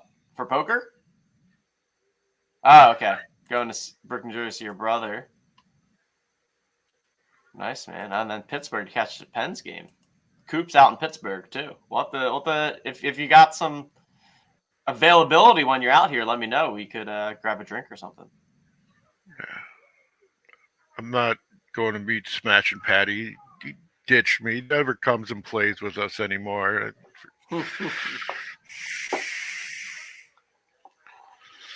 So, because you guys play like every day, Joe? You said, right? Yeah, we have usually 3 to 5 tournaments every day, ranging from, most of them are just $20 turbo tournaments. Get anywhere from 7 to like 20 people. Just depends on how many people are rebuying or around. And then every Sunday we have a main event for a night, usually $80 buy-in. Nice. 100 if we play for an alien night. Well, that's a great thing. Like, people can essentially win a night for free by starting off in the free rolls. And then a fun thing that we added for the free rolls is each month we take the top 64 players from the leaderboard and we set up a heads up bracket. We have a $500 free roll heads up tournament for those 64 players. And we also throw a bracket up so everyone can fill out a bracket, and we give a steed to the best bracket. So Very that's cool. been fun. And everyone, the heads up format's been great. People seem to like it a lot more than just playing a regular tournament like that. Yeah, that's a great idea.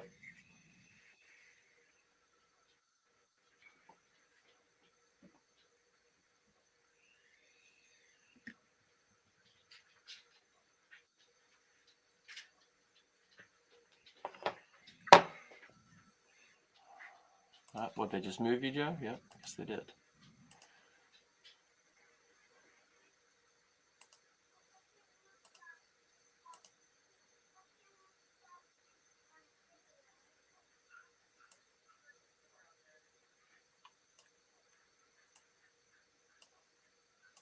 Get the tunes back bumping a bit as we play here.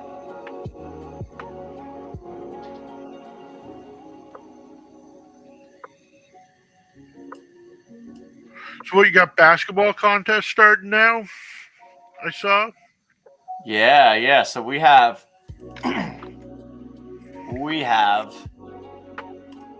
our new game, Hoops, for NBA Top Shot collectors. And so it's essentially the same thing as our game Rumble.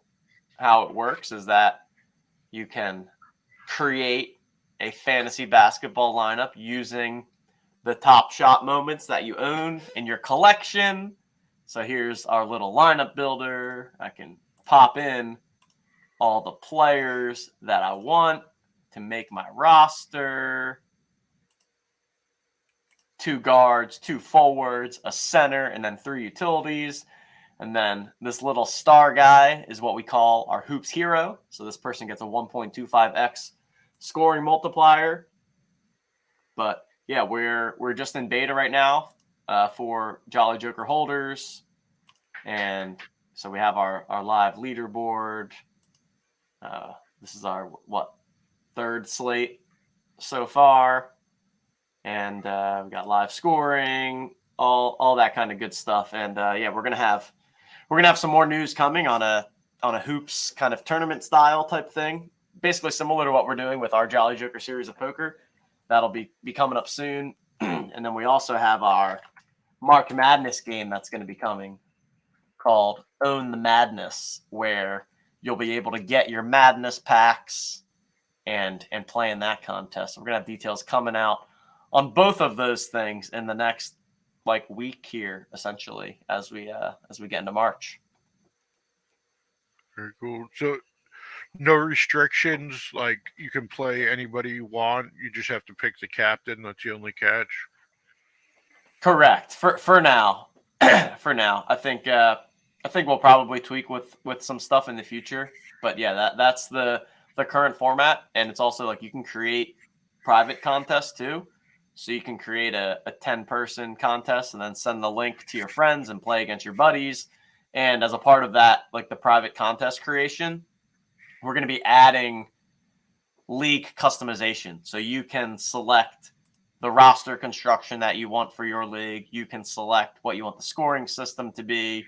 If you want to be able to select 3 heroes in the roster, you can do that. So, this is a lot of flexibility that we're building into this, and kind of treating the rest of this NBA regular season and playoffs as our testing period, and then really leaning more and more into it over time, and especially heading into next NBA season to go along with all the NFL stuff that we'll have going on. Very cool. One of the things that I've always found, because I've gone to 1 or 2 of the Knights in person events, Joe, and it's the last one that I was at.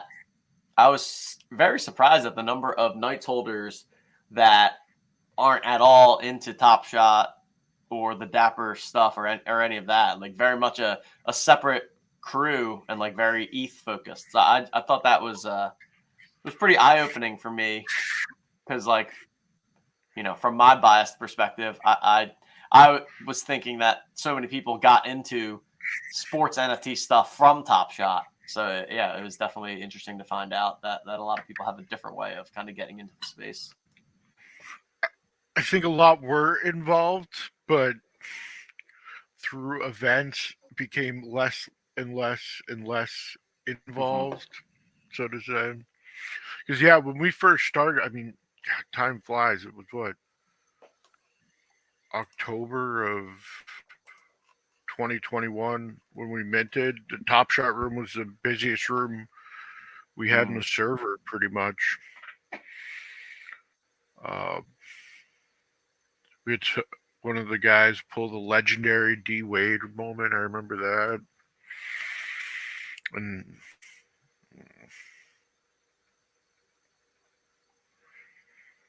yeah, we'll see, man. It's been a wild ride, without a doubt. Uh-oh, the squeeze by Spice Mixer. I'll just pick a better spot. The thing that sucks is I have to see it now and watch the board run out because the other guy's all in. Yeah.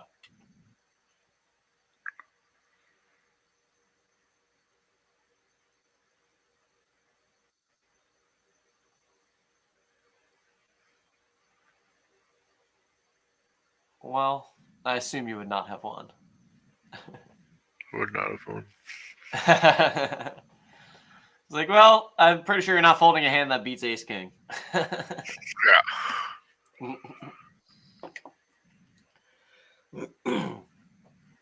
What have been your thoughts overall on kind of how poker has evolved over the last couple years with things like solvers and stuff like that? Is that do you spend time with that stuff? Are you a heavily like theory based player? Yeah, I have membership on a training site and have a solver, like going over spots and everything. Yeah. Especially online where it's like everything is so available for you. Right. Probably getting it in here. This might be it. Good luck. We have like 12 big blinds. Yeah, we'll just shove it.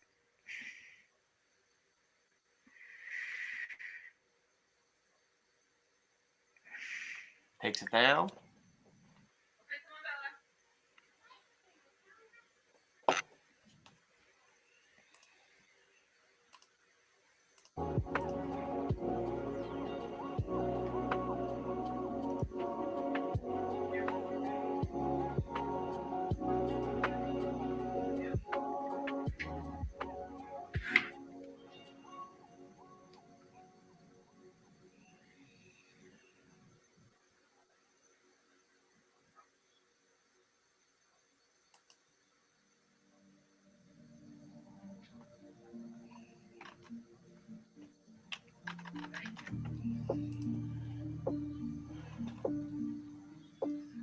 I'm hearing people think that this could possibly be the biggest World Series of Poker ever this coming summer. I'm curious to see how it goes. I could see it happening. I don't know. Those. I mean, I don't think we're ever going to beat that Jamie Gold year in the main event. I mean, just so. Yeah, that like 07 to Black Friday stretch or whatever it was. The like 3 years, it was just so huge. I don't think we'll ever see that. Yeah. I don't think we'll ever see like a pure amateur win the main event again. Like, it doesn't necessarily mean that every winner is going to be like a straight up pro, but I don't think you're seeing like a Jamie Gold or a like Yang or like one of those types win again. I don't know. I think the general player is just too good these days. Definitely cut. so much more information out there, and even like with the apps, like the push fold apps that you can get on your phone now are crazy with all the information. No doubt. What's up, Greek Freak? What's up, baby? How you doing, brother? The legend himself, the number one Jolly Joker holder. Oh. Although I heard Sergeant Stogie is coming for you, so Okay. I'm not, I didn't know I'm if not someone. sure who's I number one wasn't even anymore. sure. I went crazy that one day. I wasn't sure if I was number one or not, but You that was did. awesome. You definitely. If you're not still number one, you're definitely number two. But you were crushing everyone after your one day. But I Yeah. know some other folks have been minting some more lately. But how's it going, man? Thanks for joining the Good, stream. man. Always- Love the hat, by the way. Yeah. Awesome. Bizarre Thank you, Stars brother. hat there. And happy to support you guys. You're doing awesome things. And congrats on launching Hoops. Just started Appreciate messing it. around with that too. So Nice. Rumble was a blast. I had a really good time with that, and TOC as well. I didn't do too hot on TOC, but it was a nice experience to try out the best ball. But it got me more into Underdog, and I've been playing with Nice. those a lot more. I did all right in the playoffs with that too. So now I'm already drafting, NFL teams and doing some MLB too. It's just a fun format, It is. I really love best ball and Underdog. I think I love I'm becoming more and more bullish on like the sweat equity aspect of it, right? Of like the bang for your buck in terms of the length of time you get to sweat your $10 entry or $20 entry, right? Like, which is the opposite of what the operator wants. Of course, the operator wants you churning money as much as possible. But like, you draft the Underdog team and you get a whole season of enjoying and seeing how it goes versus like, 6 hours. Yeah. And I just think so many people have gotten crushed in DFS in like traditional DFS. Yeah. That rough. People just aren't going to be putting as much money as they used to into it because it's so clear that I used to basically be semi-pro DFS and I just play for fun now. Mm-hmm. I mean, it's super hard to beat, but Underdog, I think you can still play it. You don't have to do like an insane amount of research. And like, I think as long as you know how to construct a roster, you're like at least reasonably going to break even and you have the upside. So yeah, I think it's you're right about DFS. It's tough to call it right. I didn't realize Justin was on Establish the Runs team, and I really liked Evan Silva's articles back in the day on Roto World. I used to watch, and I really liked his matchups, and he has a great perspective. I thought just of how, like, there's stuff I would definitely miss, or I don't understand the depth. His knowledge is insane when you're looking at matchups and who's covering who and who's out and who's in. So it's really nice to see stuff like that when you're putting players in. So that's what I would look at. But I did notice like Justin was drafting like 150 teams, and I'm like, dang, he's crazy when it came to what was it, the gauntlet and whatnot with the fantasy football playoff. So I realize there is more value in drafting more teams. Like you're saying, just if you're doing $10 drafts, why not do 10 of them at least, $100 worth or something, or whatever you can afford. But if you can do more and just like one of those teams makes it to the final, you have some, a pretty decent chance at some decent cash, right?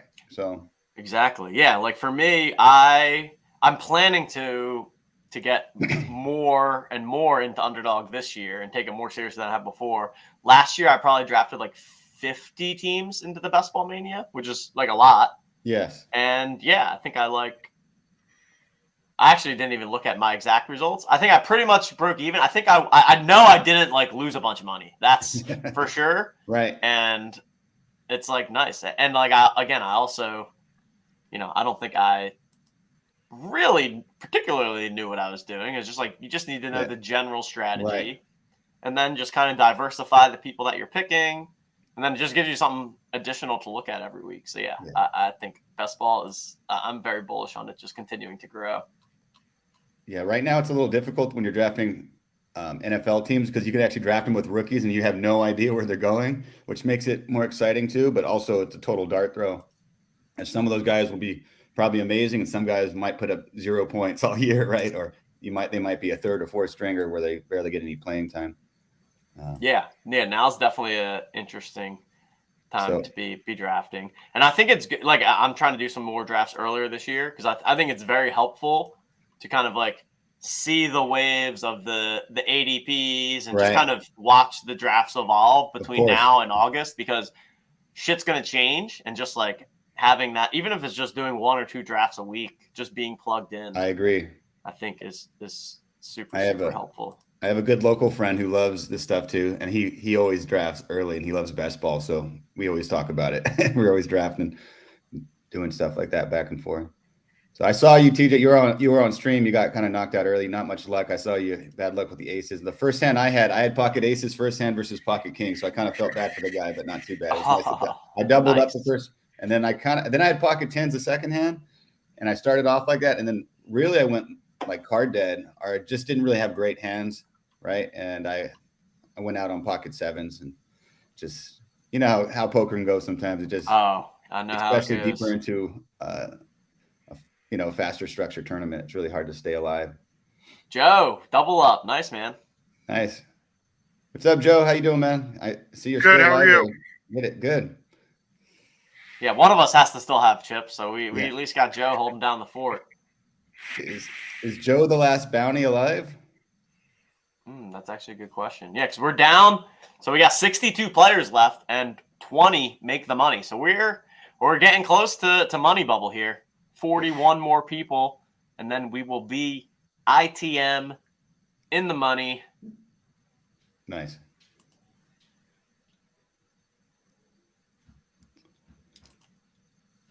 Beard game strong. I know. Like, what the heck, Greek, man? I thought I'm doing pretty good with my beard here, and then you got to come on the stream and you're showing me up. Let me tell you something, TJ. You grow up, you can be a man. All right. Nah, this is the longest I've grown, and I've just let it go. I love it. Someone told me the other day, they said, your beard looks natural. I'm like, oh man, I don't know what that means, but that's hilarious. Oh, love it. Oh, we got Coop in the building. What up, Coop? What's up, Coop? How you doing, brother? We got Patty. The crew is hanging out. 61 players remaining. Joe Candy is on stream with us and still has chips. That's awesome. Who's chip leading? B Money with over 300K. First person to crack the 300,000 chip mark. We got Zake in second. Zake's a Jolly Joker holder. I know that much. Ooh. Yeah, I saw Monk. He had ace 8 versus whatever. There was, I think, a queen on the board. And, yep. He just had aces knocked by pocket kings, he said. So he lost most of his stack, I think, unfortunately. But he's still alive, I believe. Okay, is he still there, Monk? Is he on the bottom? Okay. Let's see where Monk's at. I think he had like under 10,000 now. Oh yeah, Monk has under 10 now. Short stack. Monk's always a regular player in the game. Yeah, he's good. He plays with Bizarre Stars Poker too. He loves the poker. He's a good player. I heard you talking. Are you going to go to Vegas this year, play some of those tournaments? Thinking about it, yeah. So we're going to be doing. We're running a little. Here, let me actually pull up. Yeah, I saw the Jolly series of poker, right? Yeah. So we're going to be running that. It's going to be fun. Is there an entry fee for that? So no entry fee. It's gated to Jolly Joker holders. Nice. And how we're going to do it. So it's just going to end up being one winner at the end. It's going to get a package to go to the WSOP. And it's going to be a 10-week series. And it's going to work backwards from a final 27-person tournament. So there will be a 27-person tournament. Whoever wins that wins and gets the seat. Right. And then the only way to get one of those 27 seats is through the qualifying events in the previous mini satellites. Yeah, I love it. Yeah. So we'll have 8 weeks. So it'll be an 8-week tournament series where every Tuesday there's a tournament. The winner of each of those tournaments will automatically book a seat. Right. And then there's going to be a season-long standings for those 8-week periods. And so the top 10 on that leaderboard will also get a seat. So that's That's fun. 18 of the 27. That's fair. And then the final 9, we're going to have a variety of different qualifiers from some of our other stuff. So there'll be like a hoops qualifier, a madness one. Those will then get you into a final qualifier, and then whoever wins that poker tournament gets the seat. I love that. So type of stuff. yeah, That's it's fun. going to be a lot of fun. And yeah, the idea is that we send someone there to represent the Jolly Jokers, and like also, frankly, the idea is that whoever ends up going like earned it and is at least a half decent poker player, right? Because you essentially have to win at least 2 poker tournaments to get there. Yes. So yeah, it should be a lot of fun. We did something similar in the summer. We did a bizarre series of poker with 10 different weeks, and each winner each week went to the final table, and then we gave out about $10,000 worth of Cardano NFTs. The top player winning about a $5,000 Cardano. I think that's what the equivalent was at the time. I can't remember off my head, and we did another one for Series 2. So that's it's a fun way to build it up, right? And awesome. In 2007, I think, Joe, you mentioned Poker Stars. I played, I think, a $60 poker tournament when Poker Stars was still alive and legal here in the U.S., and I actually won a seat to the 2007 main event. So I won like a $12,000 package, and that was fun. It's fun to win, go to the main event for $60, right? You never know. Have you? So how many you played the main multiple times? No, that was the only time I played, and I don't know. I actually got an ex-champion, Barry Johnson. He won the whole thing in '86. Was at my table, and that was he's old school, kind of quiet, very conservative. I got to bluff him once, so it made me feel pretty good. I remember I had pocket aces against him, and he had pocket 9s, and I raised, he re-raised, and on the turn he hit a set of 9s, and I folded. Thankfully, that was got fun. Away from it. I got away from it. Yeah. Wow. Yeah. But I saw that he ended up hitting a straight flush or something. No, it wasn't a straight flush, but I think he hit an ace high, the nut flush against 3 other people and tripled up at my table, though. He had some good luck. That's awesome. Yeah, the main is still on my bucket list. Oh, yeah. Haven't played it. If you head over there, let me know. I'm thinking about going back and playing some of these tournaments. I miss going to Vegas. Now there's some more affordable ones, like you were saying. So yeah, that's what I like. I mean, the main is obviously the main, but it is nice that you can. I mean, there's also like $300 tournaments now, right? Right. It's like they literally have anything from $300 buy-ins to like $100K buy-ins. So it's cool. Right. There's a wide variety. I mean, one of my like life bucket list items is to like spend 4 to 6 weeks one summer in Vegas and just like play like a schedule, right? Yeah, that would be to do it. You're a good player. I would love that. But what'd you win? 75K? I need to earn the right to do that by building my life roll up to a point where I can comfortably do that. Right. You don't want to put and also like just take 4 to 6 weeks off and focus on just poker. But one day I will do it. There's no doubt about it. Even if I'm like 50 years old, I'll still do it. How much did you win, TJ, at that tournament a few months ago? Yeah, I won. It was $74K. That's amazing. So, yeah. And what do they take in taxes there? Here in California, I mean, that's the brutal part. Yeah. I'll be paying that bill in the next 2 months here. So yeah, when I won that, I took that money and I just put it like in a separate account. Right. Because it can be dangerous. Like you feel you have all that money, but then you have like a $30K tax liability or whatever, right? Ooh. So I was just like, this is nice, but yeah, I've used it to play. Like I've played a couple other tournaments. I'm mostly just trying to play as many tournaments as I can for like experience too. Because I really haven't played that many live tournaments in my life, and I feel like I learned something new. Or every time, and just it's tough. It's tough. Like I blinked, I'm all in. I'm just kidding. Yeah. Like it's. Yeah. I don't know. Sometimes, and poker's just a tough game, right?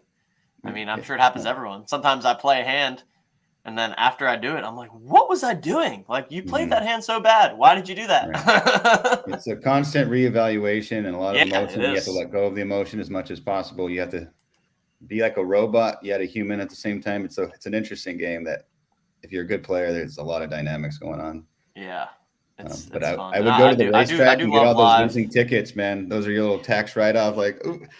Yep, exactly. When I 100%. I learned that trick when I was at UNLV. I just go around sports books and collect losing tickets every night.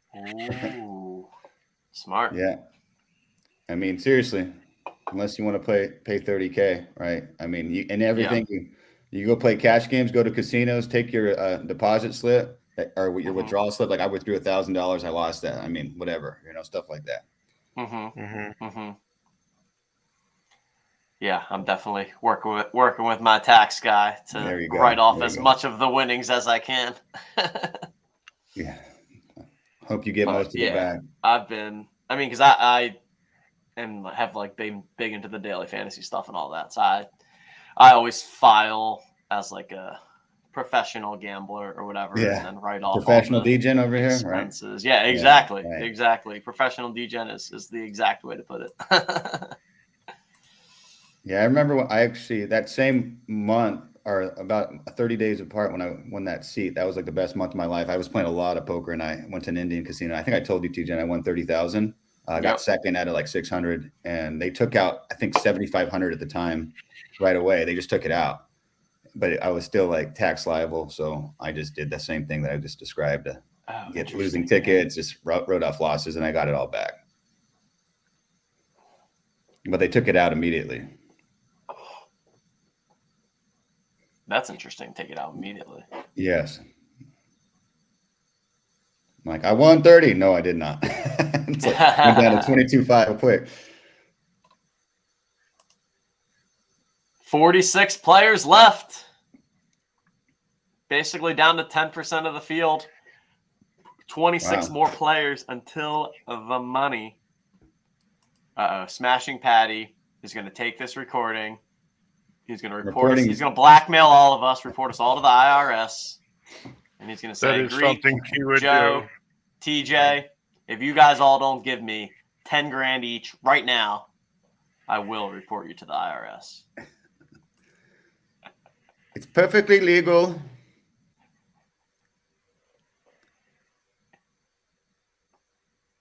Oh, love it. Yeah, we're getting down to the nitty gritty here, folks. And where we're at. Okay, so we have average stack is basically 100K. And the big blind is 3,600. So we're still working on like what? 30 bigs average about? Yeah. So that's good. I think this tournament, has moved at a pretty nice pace. Oh, the deuces. You did slow down the blinds like on your advice, right? Or you sped it up, right? It was too slow before, right? I mean, so we're doing 5-minute blinds for this one. Okay. Yeah, it was 10 minutes before, right? Where it would have taken 10 minutes would have taken way too long, yes. It would have taken a half a day probably or something. Yeah. One time I accidentally did 10 minutes for the Jolly Joker game, and it took forever. Yeah, it's like a give and a take. You have to figure out what works. Yeah, and then, 5 minutes I think is perfect for like a good solid tournament. Yeah. For our weekly Jokers, we've been doing the 3 minutes just because I think it's nice to get. But yeah, for like Jolly Joker Series of Poker, we'll do the 5 minutes. And might even do like 15K starting stack instead of 10K. Just to, it's all about finding the balance of like, making it a skill game, but also not making it take 4 hours, 5 hours. Yeah, totally.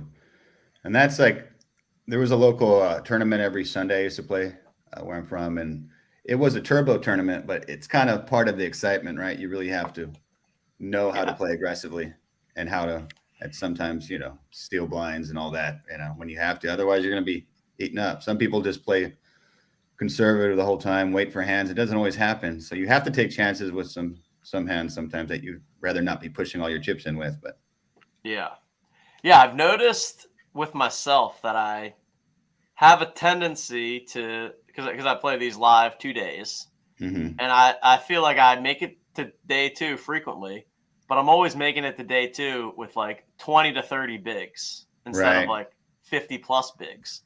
And so it's like, I feel like I'm probably playing a little too tight in some spots, is my guess.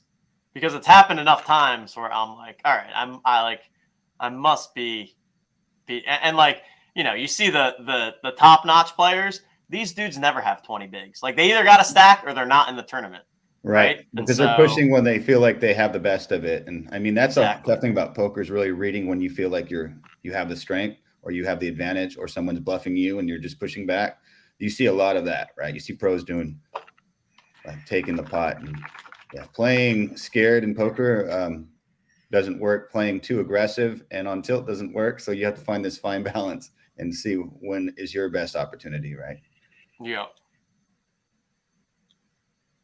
I had fun today though, because I feel like I haven't played much poker lately. So I had fun today. I screenshotted who beat me, so they got my bounty, but I'm not even sure if they know. No, they won. I think I saw them pop into the Jolly Joker Discord saying they knocked you out. So okay, so it's one of your guys. That's cool then. I wasn't sure. It was 7 different communities that they had Monk in their name. Let's see. I think I saw that. I can tell you right now. It was Moxman. Moxman 125 knocked out Greek Freak. Yeah, they posted it in the Discord. Cool. So have people been talking about their projects, or is it just been? Yeah. Let's do it. I'm just curious. Have other people been talking about like their stuff? Yep. Okay, yeah, cool. Joe was giving his spiel before you came on. Sorry. All right. We jumped right into poker talk, but yeah, let's. Oh no, I mean, is there anyone else behind like scheduled to talk? No, go for it. That's what I figured. Just hear why we're talking poker. Yeah, it's just kind of casual. And like, Joe, if obviously feel free to jump off if you want to, but and Joe's free to. Joe, are you still in it? Oh yeah, you're right. He's there. still in it. I see So 15 big I'm blinds, assuming he's just gonna be chilling. But yeah, Greek, let the people. Sorry, I skipped right through the intro. I guess I assume that everyone knows the great Greek. No, it's not a big deal. Like learn about yourself and Bizarre Stars.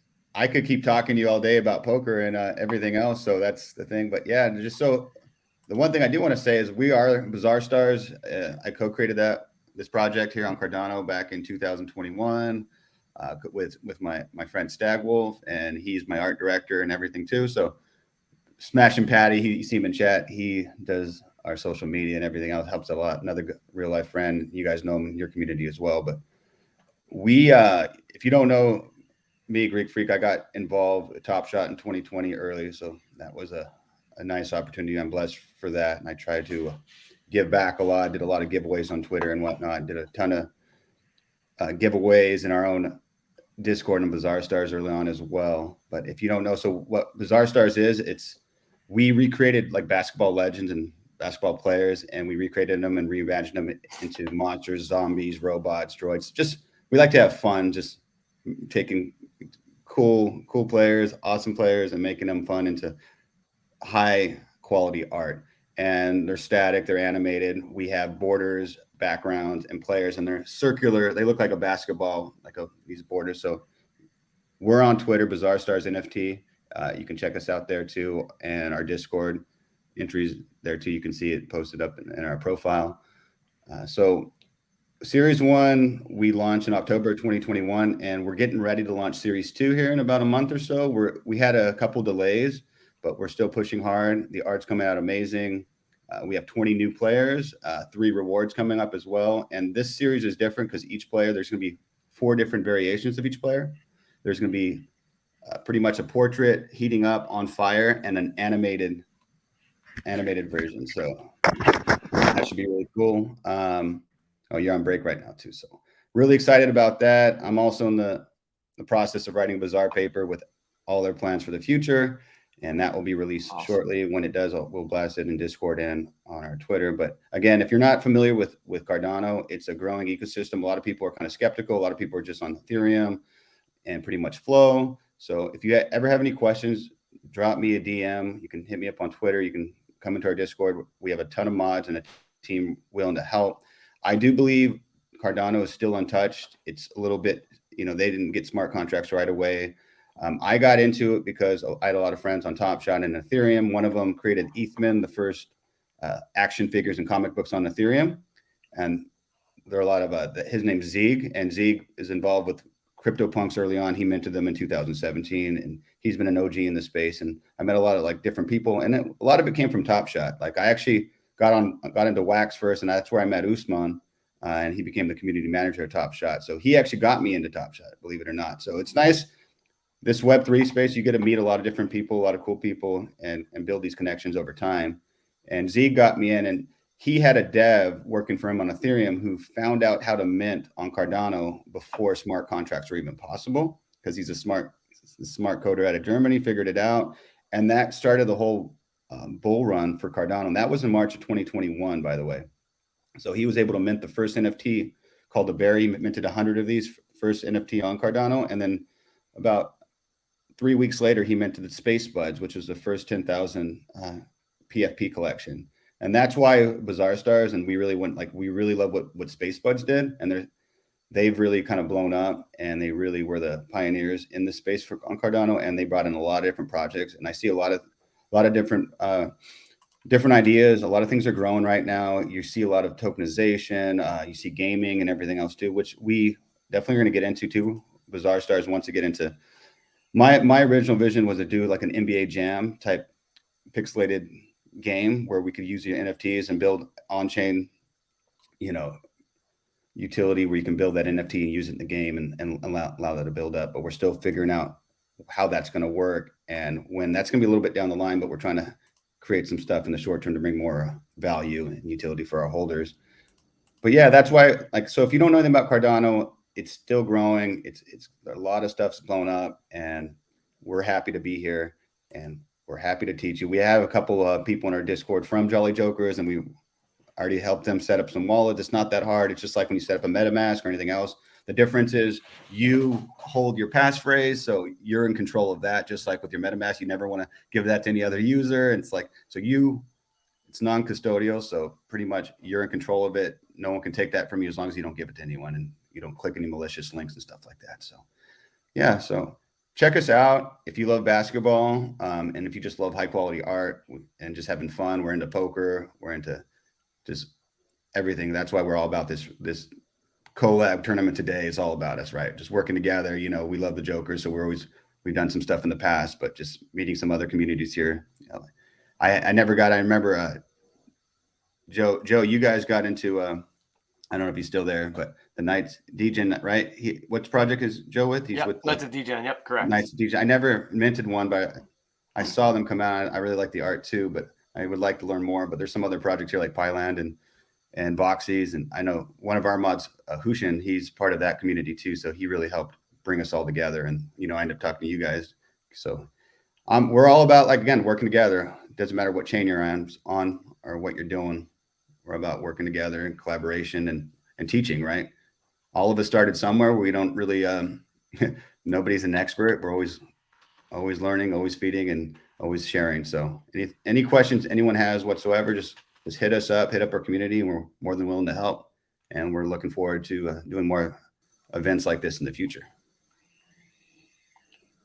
For sure. Yeah. Awesome group here, and just great fit with all these different communities. And it's super cool that we've got at least 3 different chains represented, because we've got Cardano, ETH, and Flow.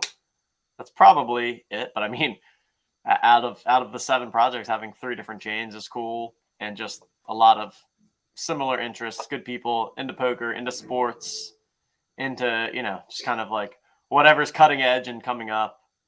And yeah, it's been a pleasure working with you guys. I know we've got some good, solid crossover between JJ community members and Bazaar Stars community members. I know we've got people that play in both poker games every Tuesday night. And yeah, man, it's been a ton of fun. And I feel like we gotta try to make something like this become a more regular thing too. Tons of fun. And definitely bringing the people together. And what a turnout, right? We got almost 500 people enter 446. That's pretty nice. Yeah, I love your tournaments every Tuesday too. Unfortunately, I'm usually a little busy at that time. I'm helping my wife or whatnot, so I'm always rushing, going all in, pushing with hands. It's tough to find that perfect time. Right?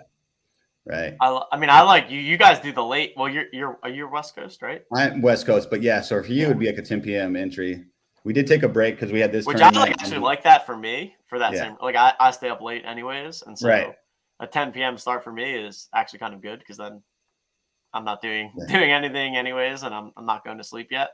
But then, you know, there's some people. Well, it's a never-ending push and pull, right? Because we also have we've got like a European crowd that. So actually, I think the next 2 Tuesdays we're gonna do a 4 p.m. little matinee tournament and test that out. But once we move to the official series stuff, it'll be back to that like 8 o'clock. We switched up our time. Some people in Europe like that's 4 a.m. for me, or someone in Australia. Yeah. So we try to change it up, but sometimes recently we were keeping it at 7 p.m.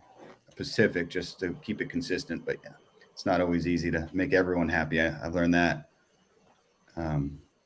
So switching up's a good idea. People are happy. No doubt. Cards are back in the air. 40 players left, which means half of the people remaining will make it into the money. 20 people. 20 away.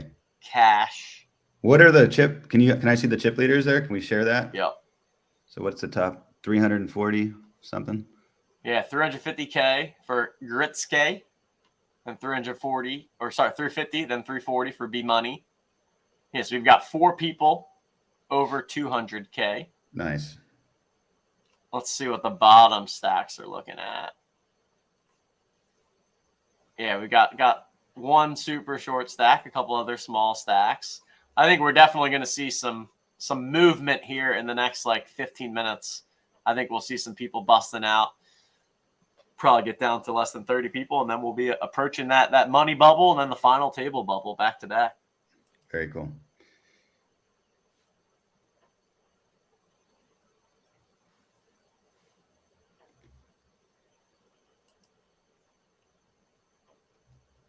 All right, I'm gonna pop some tunes back on. There we go. And Joe's still grinding.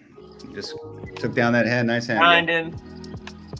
See, I usually put my chip amount. I like how you guys display it as big blinds to keep your mind. Yeah, that's if you're gonna play online, it's a game changer to flip it to big blinds. It really makes it a lot easier to play. Is what I've found, especially if you're ever playing multiple tables at one time. And I know the rule, right? When you have about 10 big blinds, you're kind of getting. Patty says always big blinds, Greek.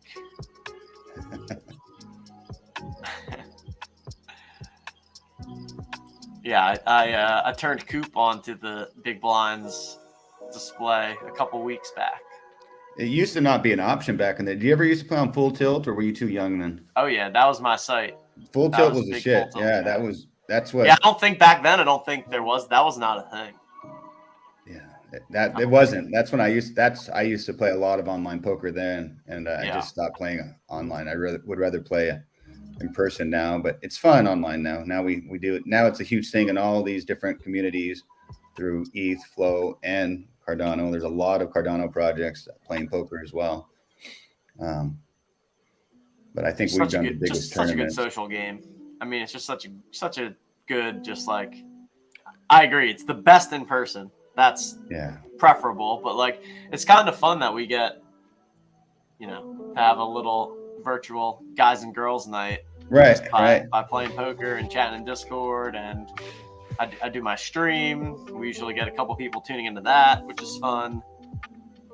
So it's definitely been I'd say a nice boost for the community with the Jolly Jokers. We're mostly sports focused, but I think poker fits right into that. Well, it's been on ESPN, so it must be a sport, right? Yeah. Poker is a sport. Let's go. I used to watch it. It was best. All those you used to watch you had to watch the World Series on ESPN. Those were the best. Just seeing.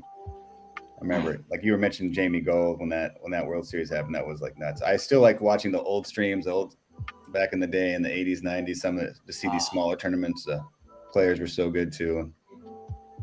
Now you just have these online changed the game in so many ways, because a lot of these young players, they would just go into Vegas, and other professionals had no idea what to expect, right? So now it's it's such a different game now. Right. I would actually love to go back and watch like a 2006 final table and just be like, wow, everyone is so bad at poker. Right. It's like more predictable, right? Yeah, it's just. It was more predictable. Like so many things are just different about the game and about tournament poker, right? Like people used to 3-4x open Yeah. pre-flop, and now pretty much everyone goes with the min raise. Yeah. And just like, yeah, just so many bet sizings has changed so much. Right. Yeah. I love tournament poker, but at the highest levels, tournament poker, when you get to the end, when you get to like the final two tables and the final table, it's kind of boring because it's all about just not getting out. And, you know, typically what you see is one person gets a big stack and then just kind of everyone else fights to survive longer and get second or third or whatever. But that's why I think things like Mystery Bounty, that is becoming more popular, is fun because it just adds more randomness into the game and makes it not all be about this like ICM optimization. Right.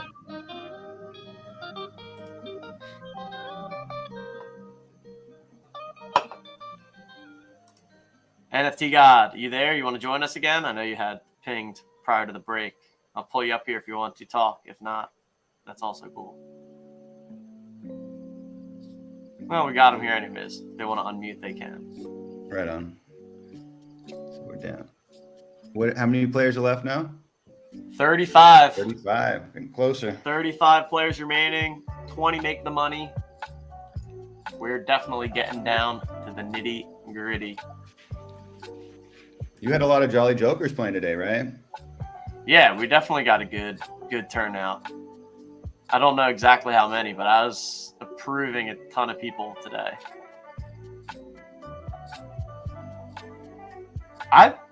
There's definitely a lot. I wouldn't be surprised if we have like close to 100 Jolly Jokers in here. I'm not sure. I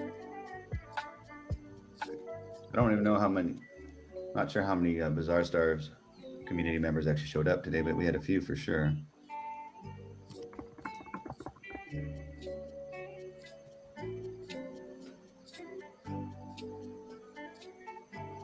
I think these top 5 people might be all Jolly Jokers. Just saying. Just saying. Just saying.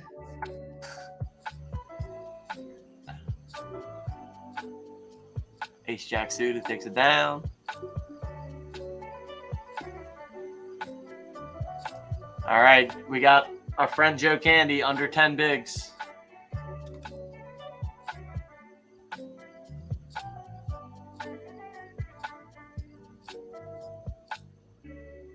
Saute sitting out.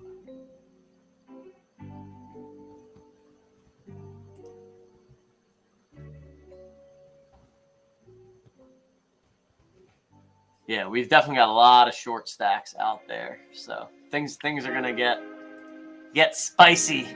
Do you mind reading off who's left? Because I don't know. I can't see it from where I'm at. Yeah. All right, so we have B Money 015, Grits K, Dwayne Bowie, Zake, Vertigo, Sushi Master, Arthur Aragao, Ian 813, Ryu 88, Jinx 604. That is our top 10. We then have Basque J, Luan's, Fusili Me, Resident 12. Man, you guys really test my pronunciation I know, right? with some of these usernames. Iuans 007? What? Puhach? I mean, you guys got to just be messing with me at this point. The Rookie 5121, Baz 9707, Yagu Champ, Smashing Pat, we know that guy, Lulala, AJ Harper 97, Flying Fin 82, Aaron Daddy FA, Peace Frog. I believe Peace Frog might have a bounty on them. Oh, we got an all-in from Joe Candy. Bink. Nope. Cannot hold. Patties. The Ace Queen cannot hold against the King Jack suited. Good game, Joe. Striz Kid. Good game, brother. Gabriel GN. Flash Thanks, guys. Challenge. Joe, good Patty's game, still man. in. I had no idea. That's why I asked. Thanks for reading that out. I was just curious. Who Yeah, I knew Patty's that still was in. there. Salta, yeah. So now we Let's are get down it, to Patty. 32. GG, Patty. Patty, if you win this, I'm gonna give you $100. So you better, if you're listening, you better play serious, sir.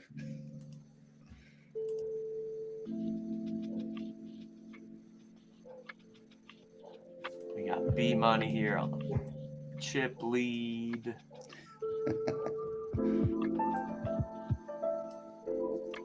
Oh, we got a couple short stacks here. We got 3 people with 5 big blinds or less. Yeah, So we're going to be in whoever, the money soon here. 11 people.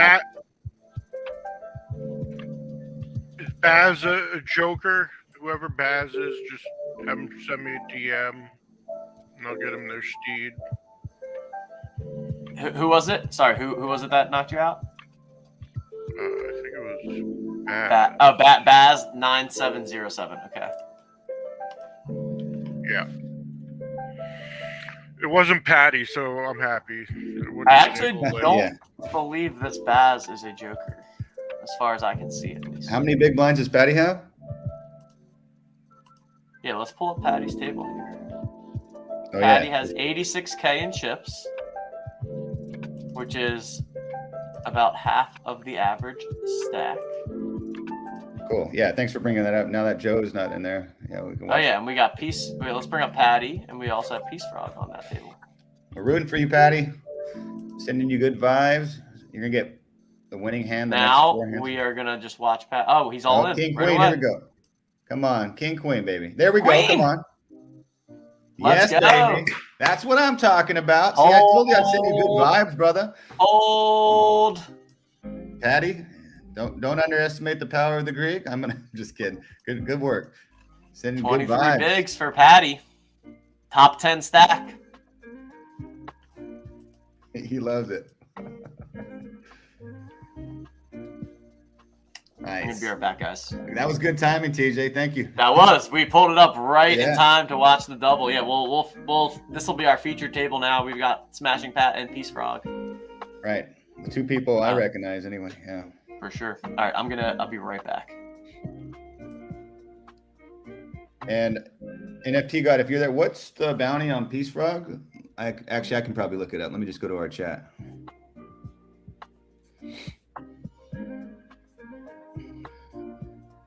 Not sure if I have it.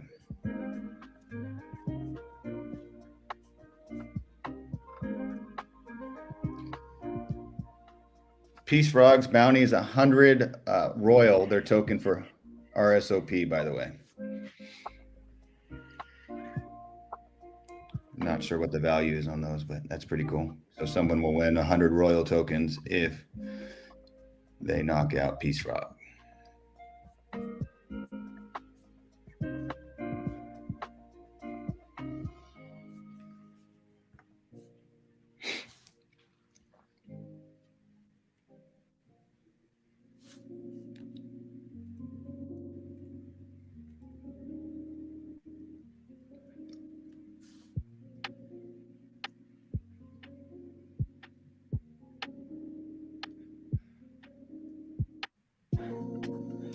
See, I mentioned the bounty. Now Sushi Master is trying to take Peace Frog's bounty.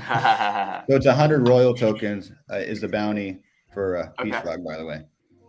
I just mentioned it. Is that the final remaining bounty that we have? It might I be. believe so, but I'm not 100% sure.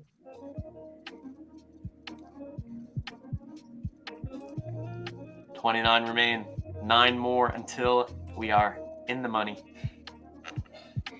Yeah, let's pull up the prize pool again. I have, I'm sure everyone has it, but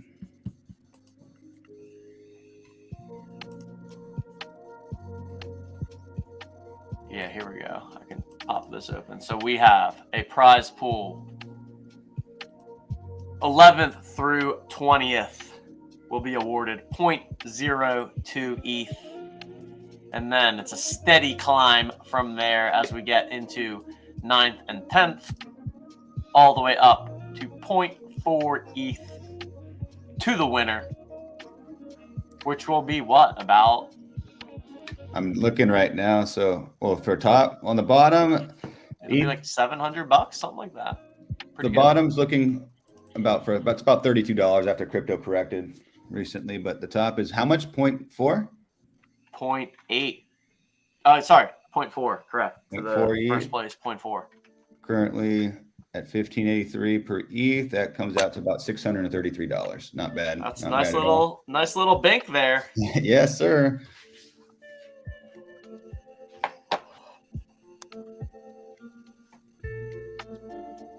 Oh no, what just happened? Did we just miss a sick hand? We might have. Oh, we did. Did Patty lose? Patty lost. The tens? Yeah. Ah, Let's see. sorry, Patty. Pre-flop jam and called by King Jack suited and lost the flip. Tens against King Jack suited. Oh no, Man. bet. That was just flop. That's All in rough. on the flop. That's rough. GG, Patty. Damn. Oh, no go. Yeah, we just happened to leave at the. Oh well. Patty, good game, my friend. So close. Down to 24 Four too. Yeah. more left. Till that sweet, sweet cash. That sweet, sweet ETH hitting the wallets of the winners. All right, guys. Thanks for having me on. I gotta get going. All right. Hey, Joe, nice talking to you, brother. Take care. Yeah, thanks, TJ, Joe. always a Appreciate you coming pleasure. on. Have a great rest of your weekend. We'll be in touch. Have a good one. All right, my friend.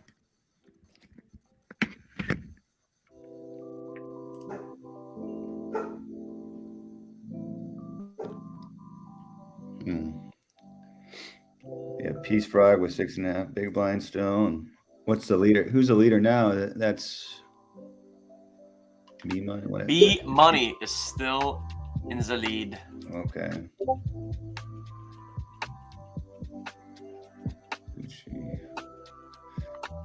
Sushi's close right there with 68 big blinds. I see. So he's in second, right? And he's at the table we're viewing right now. Yep. Sushi Master with 67 big blinds. So these chip leaders have a lot of chips. Yes. For sure. But as you can see, we got a lot of short stacks. I mean, we got guys Right. with 6 and 3 bigs. Yeah, we're A gonna. bunch of guys with under 20 bigs. So it's definitely the chips have migrated to the top. Still 24 remaining. We Maybe will. we'll check out some of the. Okay, so Everything always slows down around the bubble, right? yeah. And then you're gonna see everyone go crazy as soon as we're in the money. I think we're gonna jump to the final table pretty quickly after the. I think so too.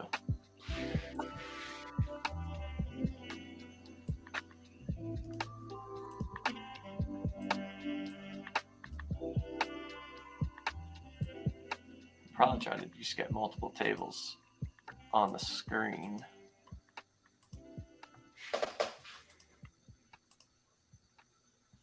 Okay. So we got an all in here. Jams against the chip lead. Okay. Be right back. Gets the fold.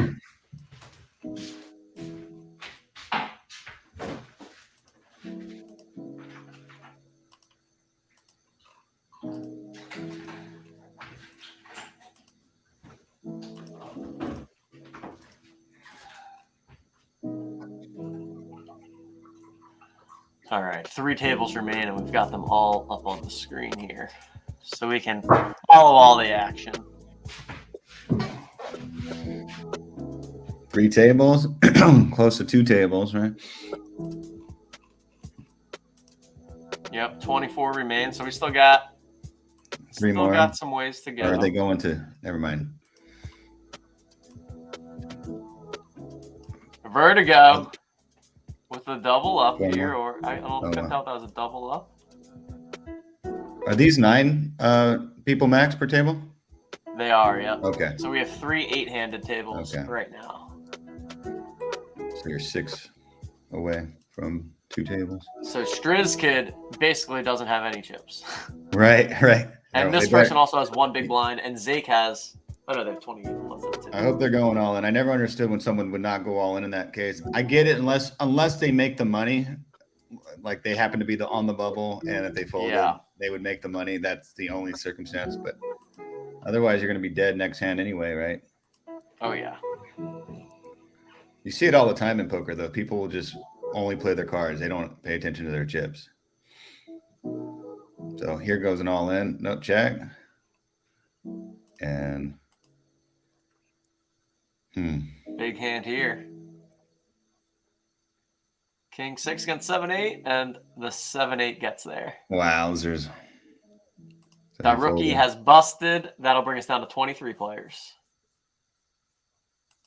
Striz Kid is all in the small blind by default. Yeah. Well, I don't think he liked his hand after the flop. Gabriel right here is also all in. Oh, yeah. Shit's about to fly. Yeah, 20. And no fault to anyone what I was just saying, but yeah, see, we're right there, right by the money, so that you're in that exact circumstance where you might, if you feel like you're beat, might as well you just pray someone else gets knocked out before you, right? Yeah, that's pretty much all you can do right now if you're reasonably short. So FOMO, Cop, and Strizkid are both all in here. We had a bet and a call, so I have to imagine one of these guys has a hand, which makes me think we'll get a double elimination here, which will bring us to the stone There's bowl. a Yep, king, King Queen. there's 6-10. King Queen takes no it. straight. King Queen. Vertigo 2 out. takes Wow. it down so there with you a go. double KO. We're on the bubble We are now. on the stone cold bubble now. Although Gabriel's also all in, so we could be in the money right now. After and this guy made a bet, which probably and a call. 3 2s. Gabriel's also. We're in the money. There it is. Congrats, everyone who's still in. Congratulations. There we have it. 20 remain. So yeah, like Lulia just snuck into the money with that's 2 big blinds. She's in the Joker's end, right? And she's in our community, right? Yeah, there she is. She's been doing Congratulations, everyone, for making the cash. Hey, getting top 20 out of 440 people is no joke. Right. I thought I was going to have a day today when you start off with aces versus kings and double up, right? You know, right? Like that's the stuff I haven't done that many times in my life. You ever, when you start a tourney with aces, usually you don't win, right? Usually like you might win a 50 chip pot or something. Right.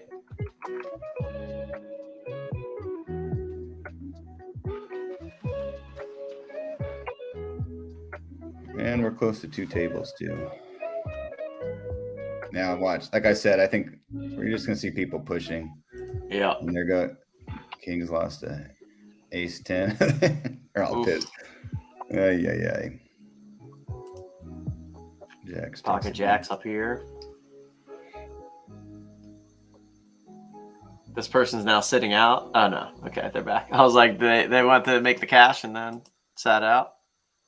It would be nice if we knew what community they were representing. I know with Poker Now you can add an emoji, which is cool. But I don't know what you can do with Club GG. Can you do anything to add anything to rep a community? I don't know that you can. Maybe you can if you like pay or something for some kind of upgrade. Okay. Ace King busts Ace 9 here. Oh. But yeah, that would be awesome if there was like a little badge or something. That would be what cool, right? community they're from. You would have a Joker. We could have a basketball. Someone could have a king crown for Knights of the Degen, stuff like that. Or Royal, I don't know. Figuring it out. NFT God, are you there? / do you want to? Yeah, I think I'm back now. I had internet problems. Like what's going on? My computer got all jacked up. I think I had too many apps running. It's a little laptop. No worries. All right, we got a raise and then a jam. 3-bet jam from Hugo Champ gets the fold. We're 1 away from 2 tables, so I think that's going to happen right now. Oh yeah, that's going to happen quickly. Oh, we have top 20. Nice. Yeah. Yep, we are in the money. So yeah, I looked online. That underdog, it's not available in Michigan, so it must be like under the same. Like we have our lottery laws, I guess. Like Zed Run didn't apply for it in time either, where you basically have to apply and then get granted to have like the gaming / lottery license, and whoever did not do it in time, they have to wait. Do you have DraftKings and stuff? Yeah, we have all that, but Mhm. the Yahoo one, they're not allowed in Michigan because they didn't want to pay for it. Mm.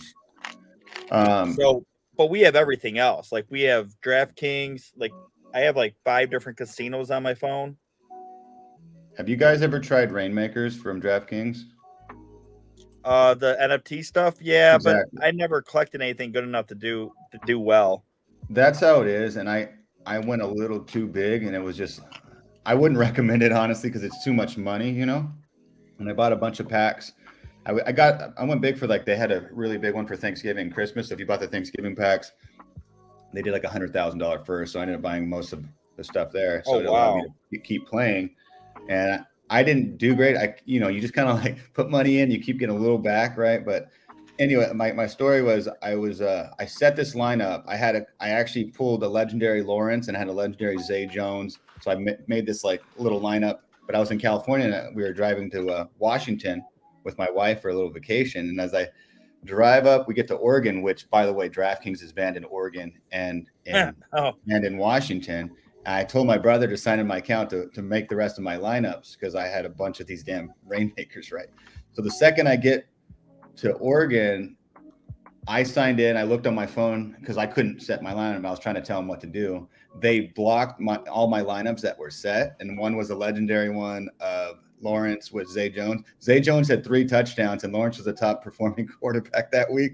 And I think I just forfeited $10,000 like that. Holy shit, that sucks. But on a positive note, driving back, it was Monday Night Football. I got to California. I set this lineup, and I got first in an elite contest and won 5K. So that kind of made up for it, right? But that thing, it's just weird. It's just so hard to get it right. But those legendary and elite contests, which are more, they're probably around, the elite are usually like 400 to 500 people, mostly, not, sometimes they're bigger. And then the legendary are like 200 people. So you have a way better chance at cashing. Yeah, I used to do the so rare stuff, but then it just got too costly because basically the higher up you get in the rankings, the more of the higher end cards you have to have. Exactly. And if you don't have them, you can't even enter. Right. It's the same deal. I never bought any so rare. I only played the free contest, but it just becomes a lot, with everything. NFTs become so addicting. So I just tried to minimize my addictions as much as possible. It just becomes too much to keep up with, Dude, your beard, you were not at the Cade Cunningham, were you? I was not. That was that's dude, Alex. Yeah, he has the big beard like you. I don't know. I just grew mine out the last couple months, but yeah. There was a guy with us. He had a huge beard, like growing like it's like a little bit bigger than yours. Alex, right? He's like the top shot collector, or one of them. Yeah, I think it was. Alex was there. There was a couple other big names in the Top Shot community there. Like they flew out, like they were flying into Detroit for that one. You're a big Pistons fan. I saw your Detroit hat, right? Yeah, I don't have the Top Shot I'm like top 250. I got mine through Dingaling. Oh, right. Nice. Dingaling gave away the Laker one and Wade's server. I was at the Laker one. I got to meet Magic, and I saw he gave it to. I gave that away. That was really cool. Oh, you gave yours away too? No. Dingaling had gave his Lakers away to P Fang. Yeah, P Fang and his wife, and they're awesome. Swicky and P Fang. Yeah, we got that one. He gave his Miami one away to CST. Yeah, that dude, because he doesn't. Oh no, Wade's gave his away to CST. Oh, okay. See, and the Wade's I know Wade's from early days in Top Shot, really good guy, and I know they have that Australian connection there, him and Dingaling, right? So that's cool. Yeah, I don't know if they ever met. Maybe they did. Well, I know Dingling's kind of a little bit anonymous, right? Semi-anonymous. I don't know. I think he's fully anonymous. Yeah. I don't think anybody knows him. He said he's dropped like breadcrumbs, but I don't know. Yeah, someone tried to exploit him and say, I guess, blah, blah. I don't know if I do remember that, yeah. Did they do it? I don't know. Supposedly he was working for Binance and they try to reveal his name and this and that, but it's just like, dude, leave people alone. You know, it's like they don't want to reveal themselves. Just leave him alone. He's not doing Yeah, I anything mean, wrong. why bother the guy? Like, Yeah. I just remember he made a huge splash because when he first came into the whole NFTs thing, like he spent like $5 million in like a first week or so on Top Shot. It was Yeah. nuts. Yeah, he was crazy. He was buying some Top Shot. I talked to him a bit. He was always nice, you know, respectful. But his big moves when he bought 100 Bored Apes and then he bought a bunch of Azukis and a bunch of other stuff. But just from the Bored Apes and Mutants and all the drops he got from that, and then the ape coin, right? And then Yeah, he made all his money back. I mean, they keep just dropping money, right? They just keep with the Dookie Dash, and I mean, obviously all the other deeds. And I don't know if you're aware, but with ApeCoin, and if you own apes, you stake ApeCoin, and the return right now is insane. So yeah, so he's just making millions of dollars right now just from Didn't he? Isn't he like a? Didn't he invest money into own the moment? Dingling? Did he? Yeah. Oh, nice. That is didn't know correct. So Yeah, I do know who Dingaling is as a result of that, but obviously I'm not going to say anything. But Oh, yeah, no, you- Dingaling did invest and had to reveal information I as a result figured. of that. There you Yeah, go. Well, on that note, we should have said something, TJ. You should not say anything about Dingling. He's a great human being. Again, but honestly, like I was saying, is I talked to him before, and he was nothing but short of nice to me, right, and respectful. So, but a lot of people, Yeah, that's been my experience too. But like I can't pretend that I know Dingaling all that well, right? It's been a couple of interactions, but not much outside of that. I just don't understand. People bug him a lot. Will you buy this from me? Buy this from me, and he just, I mean, I couldn't. Oh, they imagine do how- that shit to him? Oh, that's yeah, of annoying. course. I've never asked him for anything. Like, only thing I've ever Right. asked him for was just advice. Which, like, when I launched a project that was not successful, but that he like talked to me for one night and just gave me like tips of what I should not do for like different art and stuff. And yeah, the dude's super helpful. I've never had anything negative come from him. That's cool. See, he didn't have to do that, but he spent a little time with you. At the time, I'm sure you didn't know him that well, right? And he's just. I met him. I didn't meet him like in person, but I met him. I started talking to him like his first weekend here. I got to know him a little bit. I never asked him for any of his personal information. I would never do that. Like same thing for Wade's and these guys. Like whatever I know about them is stuff that they freely gave. I never asked them for it. Like people want to be anonymous for many different reasons. One of the main reasons is they came into a lot of money and they don't want people come out of the woodwork that they know asking them for money. I mean, I get that. I felt that way when Top Shot blew up, but since Top Shot declined like 95%, I'm like, hey, here's my face. Yeah, you were huge, and so was the guy that used to do those breaks, steady breaks. He was high up too. Yeah, I haven't talked to him. Vertigo hits the river. Oh wow! Do you know Steady? Do you know Vertigo? Yeah, Vertigo is one of our largest holders as well. Oh, very cool. I recognize the name. I think I've seen him in Vertigo either your Discord or through the your Discord. poker. That's cool. That has to feel good, right? When you hit the river. That's what poker's about. There it is. Turn There was the another guy, flush draw. Who was it? Greek. It was Greek free. You were high up, and so was that Ryu. No, Kylo Ren.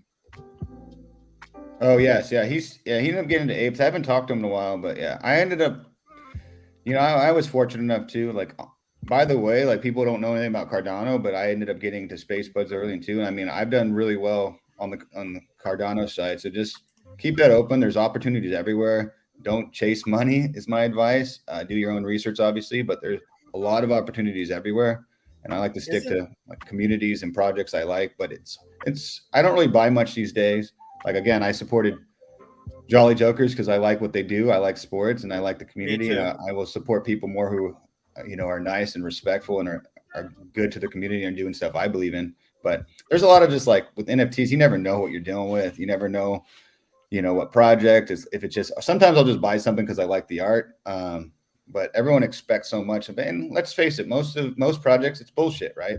People aren't going to follow through. They're going to have all these false promises, and it's just not going to happen. And there's so many projects lacking creativity too. They're just copying and pasting other projects and think this is what people want, so let's just mimic this. But that to me doesn't really mean much. I like to see a little substance. I like to see some integrity. I like to see some building, and that's kind of how what we've been doing at Bizarre Stars. It's just we haven't been huge, but we've been kind of quietly building for a couple years, you know. Oh yeah, and you still have a big community. Like there's another little community too that I bought into the very beginning called Goats with a Z, and they're still going strong. Like they do a lot of poker stuff too, like these collabs, but they start doing stuff. Even remember Bulls on the Block? Yeah, what happened to them? They're back now, and nice. They like have an entire new CEO and some guy went in there and bought it. He bought the majority stake in it, and they're redoing all that stuff. And I had my I had 2 bulls like were staked for a year. I don't know what I got, but I have a bunch of tokens and something. Yeah. But going back just real quick. Oh, first, isn't Carlini really big into Cardona? No, he's not. He got into punk. So okay. If you're not aware, the first people who came into Top Shot, most of them were on CryptoKitties, right? Yes. You're not sure Dapper created CryptoKitties on Ethereum? Yes. And a lot of those, like when I was early in Top Shot, I was one of the few people who knew anything about basketball, for example. There was like, Kransky and Carlini and all these guys. I don't know how much Carlini knows about basketball, but I would be like offering trades to people like, that doesn't seem fair. I'm like, first of all, I'm offering you a superstar. Like people didn't know who Booker was, for example, and stuff like that. So people were trying to like say, I'll give you Buddy Hield for Booker for Cosmics we're talking about, stuff like that. I'm like, you are tripping right now. You have no idea what you're talking about. And then I'd have to I was nice to everybody. I was actually spoon feeding a lot of people have no idea what basketball or what stars were and why this will be valuable long-term, right? Stuff like that. But yeah, anyways, so a lot of these guys, there wasn't a lot of, there were like a lot of people come from Europe who were more into punks and they knew a lot about soccer and stuff like that, but they had no idea what was going on with basketball. Yeah, MBL, he told me about punks like when they were like 5,000 still. Like he was big into that stuff. I met a lot of those guys. I met a lot. Like you're like one of the last people I met that was in the top 10 when I entered Top Shot. I entered in January 2021. Okay. And you were up there. I got to know Steady pretty well. Wade's, of course, and some other guys. We never got to talk really though, right? No, you kind of left Wade's server when I joined. I got booted there because I was inactive. I was just too busy, and I still have too many Discords. So maybe I need to get back because there was a couple guys. Yeah, there's a lot of people that like the people I met at the Cade Cunningham thing. Like there was 3 guys there that you guys were all in the Wade server when it was Top Shot hour. That was good time. Good times. Roham used to be in there too, I think, right? Roham was in all the servers. I haven't heard him say much lately either. But he's there's still people in there. Usman's still in there. Yeah, I'm gonna go see Usman. Fine, I'm gonna meet him in person. I'm actually Top Shot threw me down some gift certificate for being a VIP, so I bought some Laker tickets. We're gonna go see the Lakers play the Grizzlies here coming up. Oh, sweet. Yeah, so I thought that'd be cool, and it's gonna be Paul Gasol retirement night. Oh, I remember that dude. He was good. Yeah, so Usman, we're both Laker fans, so I thought that would be a good way to meet, right? To hang out. Yeah, for sure. He left Candy. Yeah, he told me that. He said it was just too much. He just needs to take a break, and he's doing his own project right now, Interordinals on Bitcoin. A lot of these. Yeah, my picture is an ordinal. Oh, so you guys all got him because I did not get server, right? Yeah, but I missed that weekend. I was at a volleyball tournament for my kid, and when they were basically free, and then people and a lot of them sold them for 50,000, 5-6 days later. Wow, good for you. The first one, good that you got one. That's huge. I did not. I did the punks, the very first one. Those were the ones that kind of blew up and started selling their Yes. stuff. Then Dingling came in and dropped $1 billion to buy some more. Yep. He bought like 7 of them for like whatever he spent. One thing I want to say about Bazaar Stars, we have 8 or 9 artists right now, and 3 of them are from Mexico City, and one of them, his name is Gus Gorilla, and Gus did, the early Pepe art on Bitcoin. Have you heard of that? In 2016, he was a pioneer and helped draw some of those early Pepe pieces. And are they real? Like, they're real. Yeah, he minted. I didn't mean to say that. Are they allowed by the Pepe artist? Because that guy sued a whole bunch of people for like using his art. I'm not sure about that. I just know he's a big advocate for Bitcoin, and yeah, he's been minting on there since 2016, and he did some other stuff later, and he's really talented. Here's a little alpha. He drew Michael Jordan for us, and we're going to reveal it next Friday. So Series 2 has Kobe 1. We have our own Kobe Bryant that we already revealed, and yeah, so he did this cool Jordan. Have you heard of The Last Airbender, that cartoon? We did the last. I've seen the movie. I've heard of the cartoon. So we did The Last Airbender, spelled H-E-I-R, like the heir of the throne. Oh yeah. So we did a little blend of that mixed with Jordan, so it's pretty cool. He did an awesome job with it. Made a cool animation. So let me ask you, from a copyright standpoint, how does that work? Okay, well, it's still the problem. Okay, so it's parody art, right? So with parody art, as long as you change it up a bit, supposedly you're okay. But I'm still worried for the long term. So what I'm writing about in the Bazaar paper right now is eventually we're going to get away from player likeness, where there's going to be a type of potion that transforms our current NFTs into a new NFT that doesn't have player likeness, but that will be an on-chain NFT playable in a game and through NFT staking and everything else, right? Okay. So that's the ultimate plan, but yeah, final table, guys. But yeah, so final table. Supposedly, if it's art, you can get away with a parody, but as soon as you get into merchandise, gaming, stuff like that, you're going to be in trouble. So before we get into that, we're going to have a transformative potion. Yeah, I was always wondering because, like, in my real life, I'm a lawyer, but I'm not a copyright / contract, any of that stuff. But I know enough about it where you can do parody. Like, I just remember, like, back in the day, like, the cats, the gutter cats. They had a Kobe jersey with a halo. Like, come on, dude. Like, that's just too on point at that point. Yeah, that's where it becomes tough. It's been, I definitely want to get away from it, but right. So you do walk a thin line, and I feel like if certain players wanted to attack you, it depends. Like, they probably could. If you go back into that type of law, I looked into it.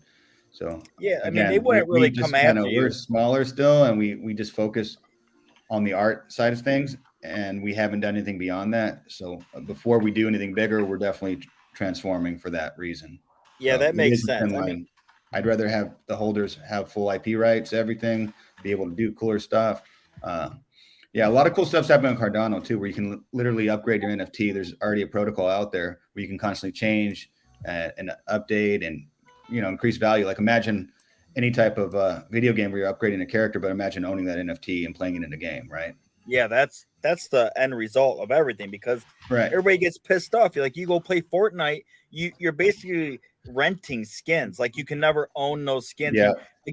Or like, let's say you win like a competition, you get like some awesome solid gold skin. You can't give that to another player or sell it. Exactly. And that sucks.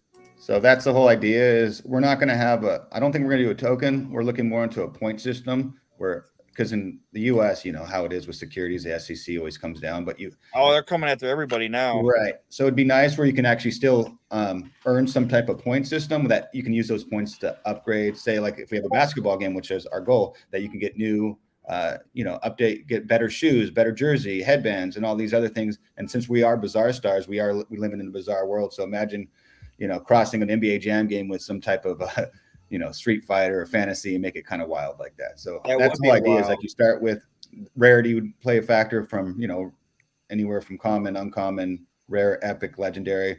Those, if you have a legendary, first of all, you get higher staking rewards, but you'd also have a more valuable NFT in the game, and you'd be able to update that and continue to, like, as you play the game, earn XP and more points. You upgrade the certain attributes of that player, and you could sell that player for higher on the market. So that's where the value comes in, being able to list that NFT that you've upgraded. Quad aces. Whoa, quads. Wow. Aces. Wow. Ryu 88. I wonder if that, and look, I Speaking actually of Ryu, like, what would he do in a basketball game? Like a fireball? well, that's what we're not going to say it's actually Street Fighter, but you know how they have cool effects and everything. Imagine you did something, because we have monsters, robots, zombies, droids, and all these like alien stuff like that. So say you have a guy who, yeah, maybe he is like, we have Jim Furno based on Jimmy Butler, who's made of fire. What if he turned into a fireball and turned into a basketball and dunked? You could do anything, you know what I mean? Stuff like that, just more imaginative. What about stuff. Giannis? You're gonna make a Giannis one, I'm guessing. We have one. That's what I gave away to Greek Freak. So he's the Hulk. So imagine him going the Hulk mode where he burst in. You know, he get maybe his XP bar or his experience bar, whatever you're doing, fills up. Boom, and he's ready to go. Oh, dude, you have to do like vintage Shaq as the Hawk. We have Shaq coming. We're gonna have a short Series 3 coming up after Series 2. It's just gonna be about 10 players, and he's gonna be in there. So we have some ideas for Shaq too. Dude, but again, when it comes to the game, they're not gonna be there anymore. They're gonna be their own players anymore that won't have the likeness, but we'll have similar type concepts that we've already done, right? Dude, you see what's going on with this verdict? He just got crushed by trip aces and quad aces. Wow, brutal. I have the queens that time. I have a Bizarre Star. Hushian gave it to me. Oh, right on. Yeah, so hold on to it. We're building again. That Bizarre paper will be coming soon, and yeah, you'll hear more details. So those Series 1 will have the most value long term. There's only 2,000 of them. And TJ, if you don't have one, I got to send you one as well as Coop. Oh yeah, I need to. I actually don't even have a Cardano wallet. All right, we need to talk. That needs to. Yeah, we need to get me set up with that. I'm gonna set you guys up in that chat. Yeah, I have to see what I have. I don't know if he gave me a Bizarre Star or something. He gave me something that would let me enter those tournaments you did where there was like a Series 1. I think he did. If not, yeah, I'll ask him. I'm sure he's listening. Yeah, I'll check out, because he gave me whatever I needed to enter those tournaments that you guys were doing, where you had like 10 in a row, and like the winner of each one would play in a World Series. Yes, that was. Well, we actually had different NFTs that we were pretty open at that time to enter, but I'm not sure which one he gave you. But yeah, I'm not sure. Series either. 1, we want to so when we do the redemption, I was talking. Here it is. He gave me he said right here, Bizarre Star 1 I gave. Okay. What's the player name? Oh, he did. Okay, he did say that. Yeah, I know who. He's a generous person there. So. He gave Mike Money one too. Hattie hooked him up. All right, so DJ, I'm gonna hook you up, brother. Love it. Have you ever heard of that Mike Money guy? Mike Money?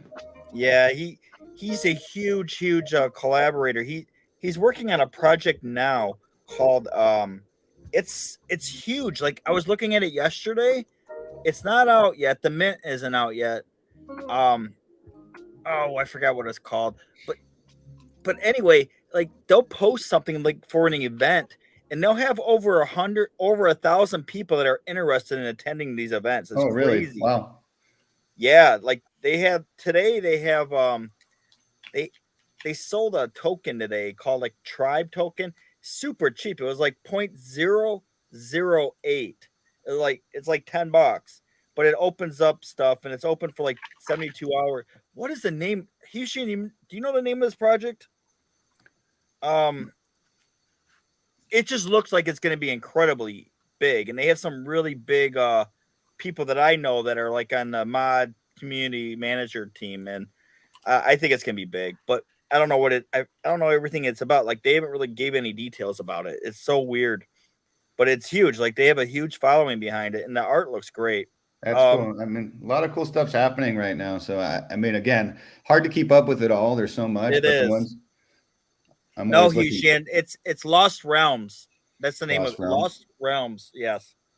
Something is always telling me what's up. He's like, since Wade's Discord's the alpha, you guys are always dropping some cool stuff. He keeps me informed on the east side of Wells. I got a couple friends I still stay connected with, but I'm so locked into to Cardano as well. I still keep up obviously with Flow and Jolly Jokers and stuff like that, but it's hard to keep up with all these different communities.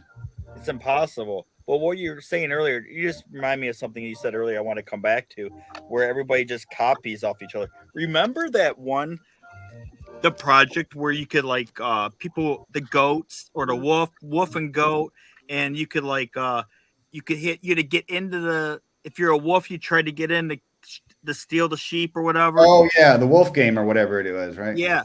And remember that, like, it came out and like a week later, there was like 3 or 4 copycats, but all the copycats used the exact same, they copied the contract and the contract had errors in it and they were all screwed up the exact same way. Remember that crap?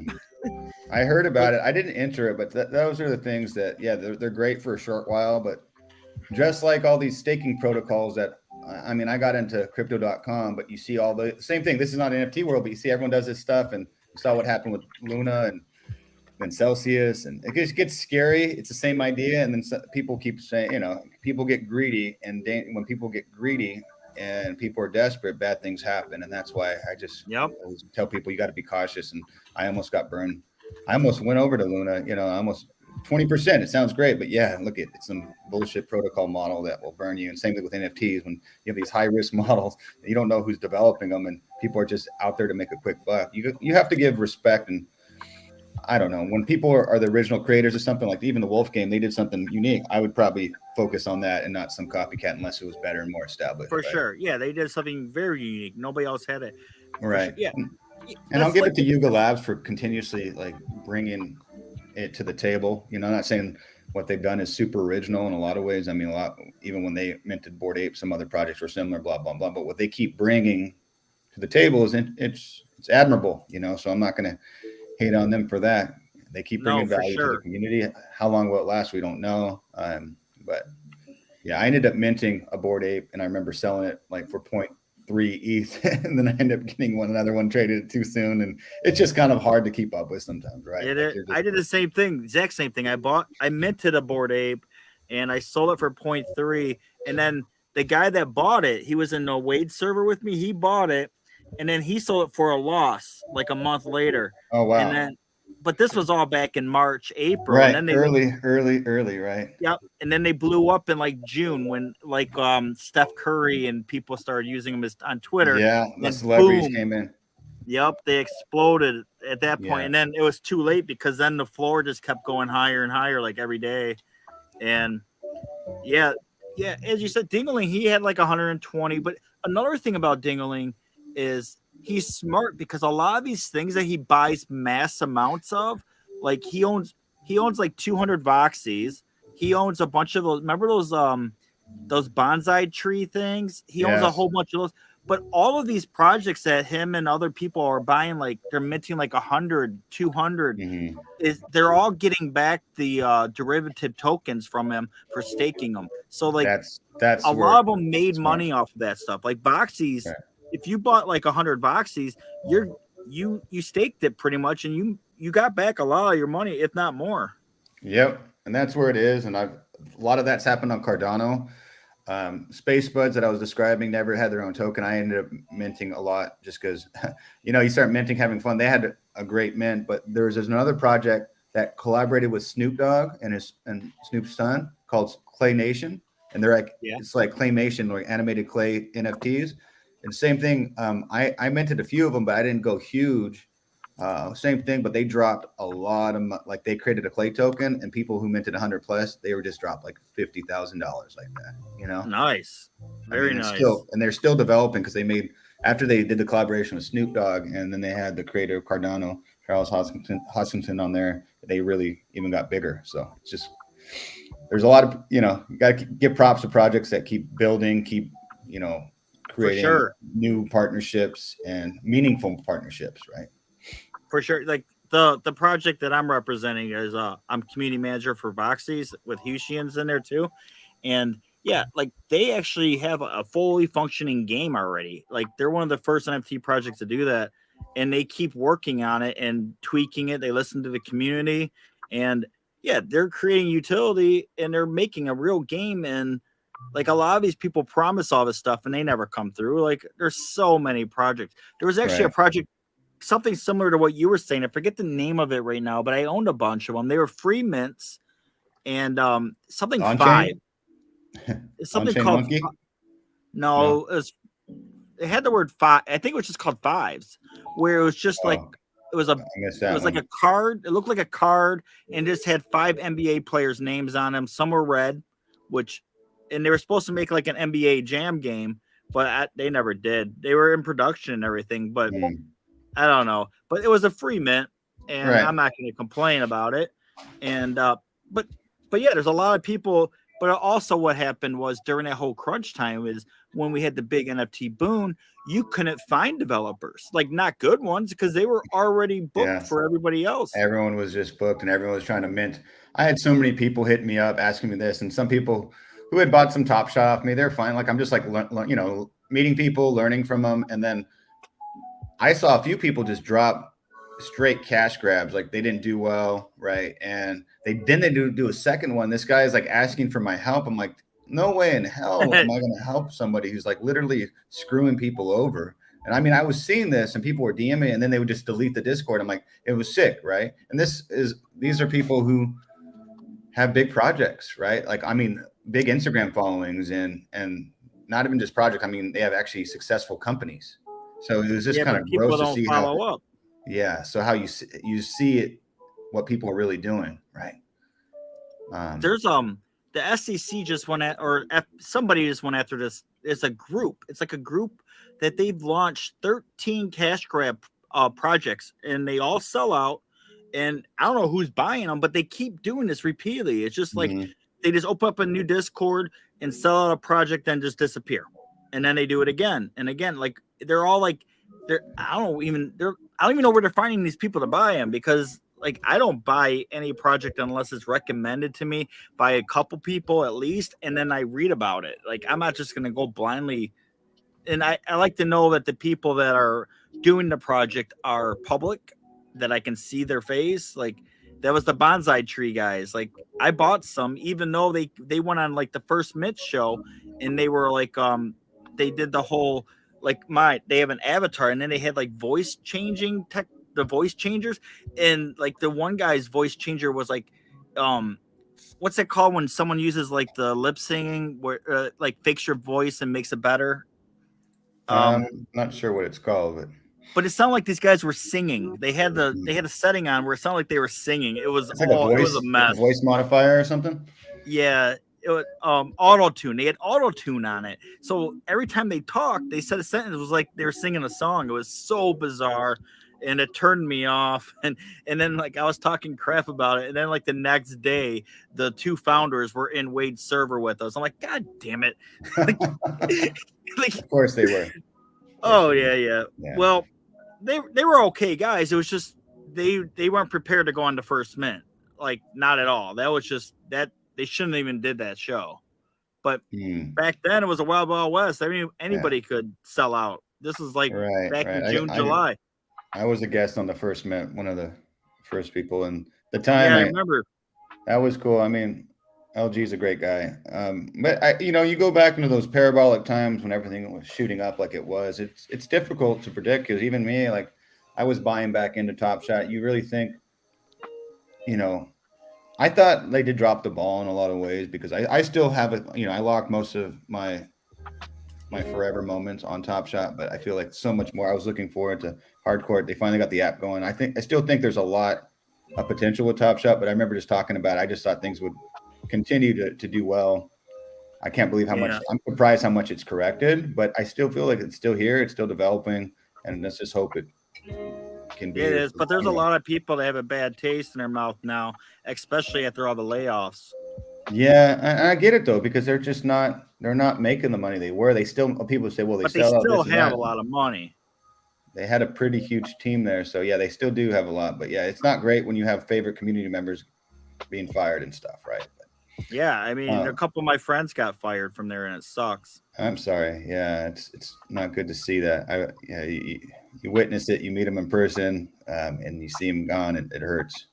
And yeah, it does. I was going to ask TJ real quick, if you don't mind, about hoops. How does the prize pool work with hoops? I hadn't looked into it yet. Because these are top shot moments. Speaking of right now, we do not have any prize pools. Okay, I didn't see it. All right. Yeah. It's just for fun right now. Just kind of you're learning. Yeah, just for fun, testing it out. People can make their own like small group private contests. That's cool. So you could do your own fantasy type league if you like. Right? Yeah. Yeah, we're gonna get a little Joker gated contest, like a similar to what we're doing with the Jolly Joker series of poker. We're gonna have a hoops style contest like that in the coming weeks. But the goal is that for next year, or maybe even for playoffs, that we can work with Dapper and get some prize money or some stuff like we did with Rumble. That'd be cool. Yeah, we just kind of went and did hoops on our own, completely independent of anything with Dapper, just figuring like build the product, have it, and hope that we can find the ways to raise some funds for prize pools as well. It'd be cool if you did something like you were saying, like you probably already have it set, like you're saying, like you're gonna do some of the Jolly Jokers and hoops, you said, right? For the holders? Yeah.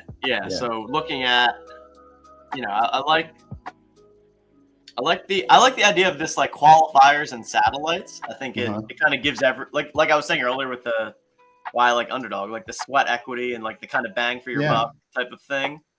So been working on this concept called the Hero of Hoops tournament, and we'll be at the March town hall for Jolly Jokers. We'll be giving some more details on what that is going to look like. But gonna have that to kind of cap off the NBA regular season, and then I'm sure we'll do some kind of hoops playoff contest too. And then we have our March Madness game coming, and then we're gonna be getting into some golf stuff. Nice. I heard you talking about Rainmakers earlier. I don't know if you saw that they announced that they're going to be doing PGA Rainmaker. Oh, they're doing that. I don't know if I'm still curious to know how much value my current Rainmakers will be worth next season, because then I had to go read some small print, and they found out they will have value, and the Legendary and Elite will have the most value, but it said something along the lines of every year they're looking for new cards to focus on that season, which you can burn cards and this and that, but I don't really know how much value I have in mind. After all the money I dropped. I hate that too. That's the thing that pissed me off about the NFL all day, is that the new season just brings in new player, and that means all my series 1 is like not worth anything because they get diluted. But imagine if you couldn't even use your series 1 to play in a contest. Oh, that pissed me off a lot. That's what I'm talking about. Like they might be playable in their own like little games, but they won't be playable in that'll be my guess. That would piss me off. That would be like the whole what we talked about earlier, the Fortnite thing. But I don't know. Elite and Legendary might still be eligible. I don't know. So they haven't figured it out yet, but it seems like a cash grab to me when I read that type of stuff. If you drop thousands of dollars on stuff and you can't even use it anymore, it was just for one season. Like they are doing burn mechanisms. You can burn it for new stuff. So I don't know. We'll see. I have no idea. I figured when I bought them that they'd be usable in the future, but I get it. They need more money for new prizes, right? That's what I was about to say. Is that it's a constant push and pull and a challenge between the users and the operators or the NFT project leads, right? Because there's definitely this general expectation that as an NFT holder, I buy your NFT once, and now I expect to get value of it forever, literally forever, right? And like that's just not realistic. So I mean, it's a balance that we're always trying to strike with Jolly Jokers too. Well, you gave that value with forever. You get forever content. And I think that's fair. Access, but and so it's a challenge in the space and in general when the product is more of like digital focused product. It's I don't think that anyone's truly like figured out a legit business model in Web3 other than sell NFTs and then try to sell more NFTs. And then when you're done with the second NFT, then try to sell a coin and then try to sell some land. And then, like, you know what I mean? Well, And I think that's going to be an important next wave is creating sustainability beyond just NFT sales and beyond just like hitting up the same 1,000 people for money all the time, right? Or 10,000 people or whatever the community size is. And we that's get both sides of you know, it, being collectors and like, creators, you know. yeah. So And we've been trying to solve for that by bringing in partners as well. So for example, our owners club playoff contest with Underdog, right? It was a free contest. Underdog sponsored the contest, and then how it basically worked was like, okay, to get a pack for free, you sign up for Underdog with our promo code. Right. So when that happens, it creates a win for everyone because Well, they made a lot of money from that. Underdog got a lot of money from me from that. Exactly. Underdog wins because they get new customers. Our customers win because you get the Underdog sign-up bonus and you get the free packs. And then Underdog pays us when people sign up with our promo code. That was great. It was a great idea. I love Underdog. I like it more than DraftKings, and I do like DraftKings. Just a good system. Yeah, so that went well, and that we're trying to figure out how to best replicate that on a more recurring basis. Can we do contests on hoops where people pay in Dapper, like $5 entries, $10 Dapper entries? Are you able to legally do that? No, you're not. That's what. Yeah, so that's the whole problem is like to get really into the paid contest stuff is where you need, gambling licenses, and you need to be in the right. You need to move out of the country, huh? Yeah, right. And like even with the NFT stuff too, then there's even more complications because you not only have the gambling stuff, but you have the NFL IP or the NBA. I don't know how that all works. Like, look at that. There's an app called Prize Picks. Like, that's available everywhere, even in states where it's not legal. Like, how does that even work? How's that legal? It can't be. What about sending Top Shot moments in to play for you guys? Because that you can probably get away with that, TJ. Like, well, then you're saying the Top Shot moment is a security because it's worth something. Well, there you go. I don't know. See what I mean? Well, this is where you need. Yeah, you're a lawyer here, NFT God. So. Well, you're saying that it has currency and it's a state and it's an exact amount of currency too. Then that becomes a security because it goes up and down in price. You're right. Oh, we got it all in here. I have a question. Do you guys know Vertig or Flying Fin? I can't find either of their names on the registration. We do, form. Yeah. Vertigo is for sure a Jolly Joker holder. Okay. And I think Flying Fin. And Vertigo just won. Vertigo takes it down. Queen Jack against tens. Nice. Because the other. So Vertigo is Jolly Joker. And then I know that these three are definitely all Jolly Jokers. Vertigo, well, they all Money and Ryu are Jolly Jokers. GZ. Well, they all registered under Pieland. Yep, they could be multi-holders. Yeah. Well, that's the same thing. All the Top Shot flow people are in the Joker too. There's a lot of mutual holders. I have every NFT. I never heard of the Knights of the Gen until I started talking to you guys. So I don't have those. I might have a Jolly Joker. I don't remember if I got one or not. I signed up. I just don't remember if I ever clicked it. But I have multiple NFTs of all the other ones. You see that draw? He had a straight draw on the nut flush draw, and he didn't hit it. Yeah, I mean that's an active flop right there. Yeah. I do. By the way, I saw Voxies got added to Coinbase, and I bought some of the token, but I still need to get a Voxies NFT. I need to check it out more. Did Ryan Sterling play today or no? Yeah, he did. He didn't last long. Okay, someone was happy to get that bounty, right? Because they won a Voxie. Yeah, the floor on those, I think last time I looked were close to like 0.3. Okay, well that's almost like first prize, so yeah, that's not bad. And it was early, so whoever took them out, they probably didn't even last past like the first 200. Right. I didn't see their name anywhere else. Yeah, that's Jolly Jokers are worth quite a bit too, aren't they? Floor is what, $2.99? Yeah. So the Jolly Joker public mint price is $2.99. We are currently running a special where holders mint for $99.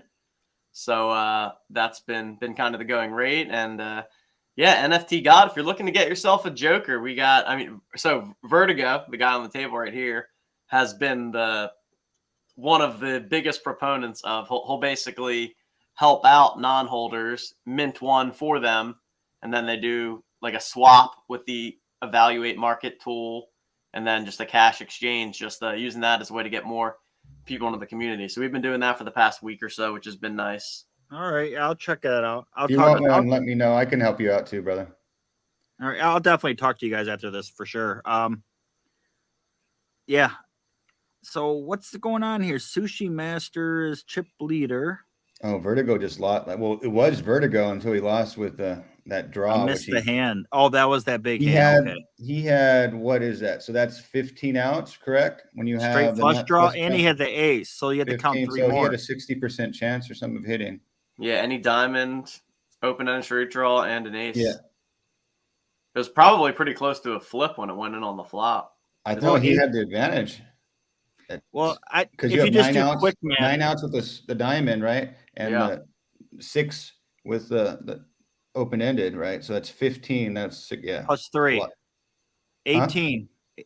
Yeah, so you had 18. Just do a quick 18 times 4. Well, it's actually 15 because you got to take the 2 diamonds away. 72. Oh, okay. So even 15 times 4 is 60%. Yeah. Yeah. They were the majority. That's the formula, right? The easy one is outs times 4 and then outs times 2 on the turn. So yeah, that's what I always do. Just quick. And that's easy math gives you a ballpark, right? Yeah. I mean, unless you actually have the app open that shows you all the outs. Right. But I mean, Vertigo did everything right. You have to push there. That you're nut flush with a straight draw, open into straight draw. It's just you can't ask for anything better than that besides flopping the nuts. I remember earlier you guys were talking about like full tilt, poker stars. Yeah, I was into all that stuff until like they banned it in the US. Exactly. Same. That's when I was playing too. Yeah, and I just remember all the apps that were to accompany it where they basically like log all the hands of all your opponents, and it would kind of like give you a general idea of what they're doing with every type of raise. It was crazy how close the percentages came to what was actually happening in these games. It was nuts. Yeah, they still have, like when I play on PokerStars PA, I use Poker Tracker and like a HUD heads up display. So it shows like it tracks all the opponent's stats. I remember those. Yeah. I had a tool for full tilt as well. It was so helpful to tell you like exactly who was a fish and a shark. I mean, they have. Oh, I remember that. Stuff. Yep. But the ones I was talking, like they're probably still around that HUD thing where basically it would tell you not only if they were like aggressive, a tight, and all that crap. It would also tell you like if they make a bet, this percentage of the pot, they're likely bluffing or they're likely have this range of hands. Like it got really technical. One of the ones I was using. But I mean, if you're a poker player, you're not changing up your game. You're doing it wrong. Yeah. I mean, that's one of the like big risks in general with online poker at scale is like the tools and the ability to cheat and like real-time assistance. I know there was all kinds of scandals that have happened on ACR and GG Poker and all kinds of things. So I feel like I used to play so much that I don't feel like my game's fine-tuned anymore. So even going online, I just like to play for fun, but also I'm competitive like everyone else. So it's just when I go to the bike. There's a bicycle casino in LA that's not super far. It's about an hour away from me, so I'll go check that out. And they have some really good tournaments sometimes. They even have some. Got his ace. You got an 8 full house. Dead on the turn. Yep. Double up. Nice. All right, Vertigo's back in it. Well, you have all 3. Those are all the bottom 3 that your Joker holders. You said correct? Yeah. There they are. But they're representing Pieland. Did Luke play today or no? Which Luke? Eldamo? Dumbo, yes. I don't think he ever made it in. They were okay. I didn't see him. I actually met him in person. I'm a Seahawks fan, and I got to go to a Seahawks game, and he was there. Really nice guy. Yeah, I've only talked to him a couple times in the Pieland thing. I usually not dealt with, but I usually talked to the other people that were in there. Yeah, I saw some people talking. I didn't talk a ton in chat. Sorry for that. I know Hushin was pretty much keeping me filled in with everything. Well, you were still playing. We were out. Oh yeah, I just meant in general the chat that was going on, our private chat for this whole collab. Oh yeah. Well, I was typing too much because I just wanted to keep everybody up to date. Like, Oh no, we appreciate it. You a lot of good info in there. I kept up with it, but I just wasn't super active. Yeah, I tried to pin all the important stuff just so people would get the info to me in time. Like making that link tree. I never done that before. That was pretty cool. We should do this again if you're open to it. I think this is a great way to bring communities together. I really like the Ryder Cup idea that Joe Candy had. What did he say? I missed that. Like, Ryder Cup in real life, like you have teams. I don't really know how it works. It's a golf thing, right?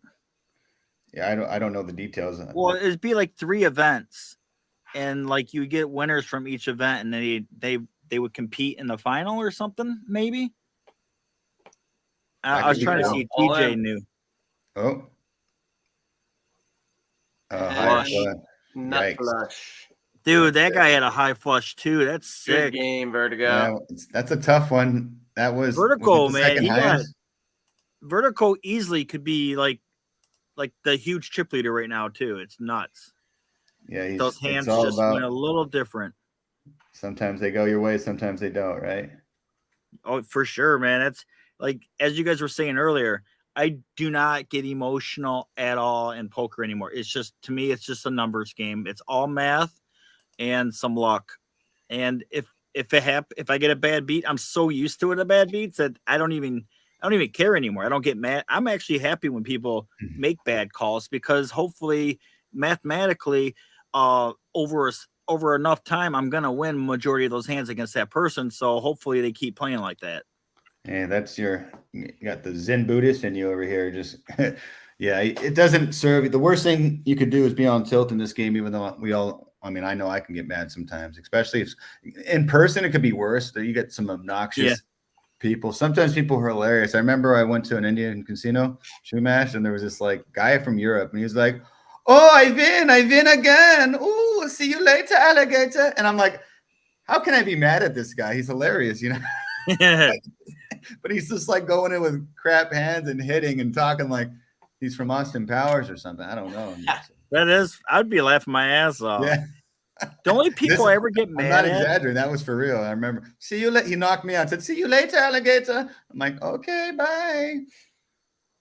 See, the only people I ever get mad at in real life poker is when I'm in a tournament with blinds that are going up, and someone's being really slow. Those are the only people that aggravate me. I saw a post on Twitter about some guy in a tournament recently. I think it was in Paris, and he was taking he would go in the tank like for 5 minutes after a few hands, and people were losing their shit. I'd be pissed off because he's killing the blind structure right there. Yeah, especially deep in the tournament. That's terrible. Yeah, I just start calling clock on the guy immediately. Right. I play poker every Monday night with a group of guys, like pretty much the same group. There's like 20 of us, but usually it's like anywhere from like 6 to 10 that play every time, like that show up. And, cash game or tournament? Tournament and cash after, if people are still up for classic. We used to do that Monday nights, Tuesday in my house too. Back in the day, I had the best local tournament. I used to have this big garage with I bought a really nice poker table back in the day, and we just did that every week, and it was awesome for years. Yeah, I still have my poker table, and it's really cool because it flips over to a dining room table. So I use it for my dining room table. I actually did something. A friend of mine went over to Bali, and he got really nice teak wood, and he made a couple poker tables with these amazing teak legs, and he sold it for like $500. I'm like, "Are you serious?" So I ended up having this crazy poker table that ended up selling it to a friend years ago, but it was pretty cool. Really nice top, but had these. It was all fancy. Yeah, mine's not super fancy. Oh, it doesn't matter. It's all about the game, right? But when I was younger, I thought it was the coolest thing in the world. Back in the day before I had kids, I used to have cash games at my house. I ran 2 tables. I didn't even take a rake either. Every Friday night. And like most of us were still in school and crap, so nobody was rich. Couple guys had some money, but there'd be sometimes like up to like $8,000-9,000 flowing on the tables, man. Like that was crazy. And the blinds were only 50-cent dollar. It was nuts. After you have a few shots, right? Everyone gets a little wild and free, and Yeah, for have sure. those games too. It's fun. There was this one guy, like he had the worst luck of anybody I've ever seen. Like if he flops trips, someone else is gonna river quads on him. Like it just happened to him all the time.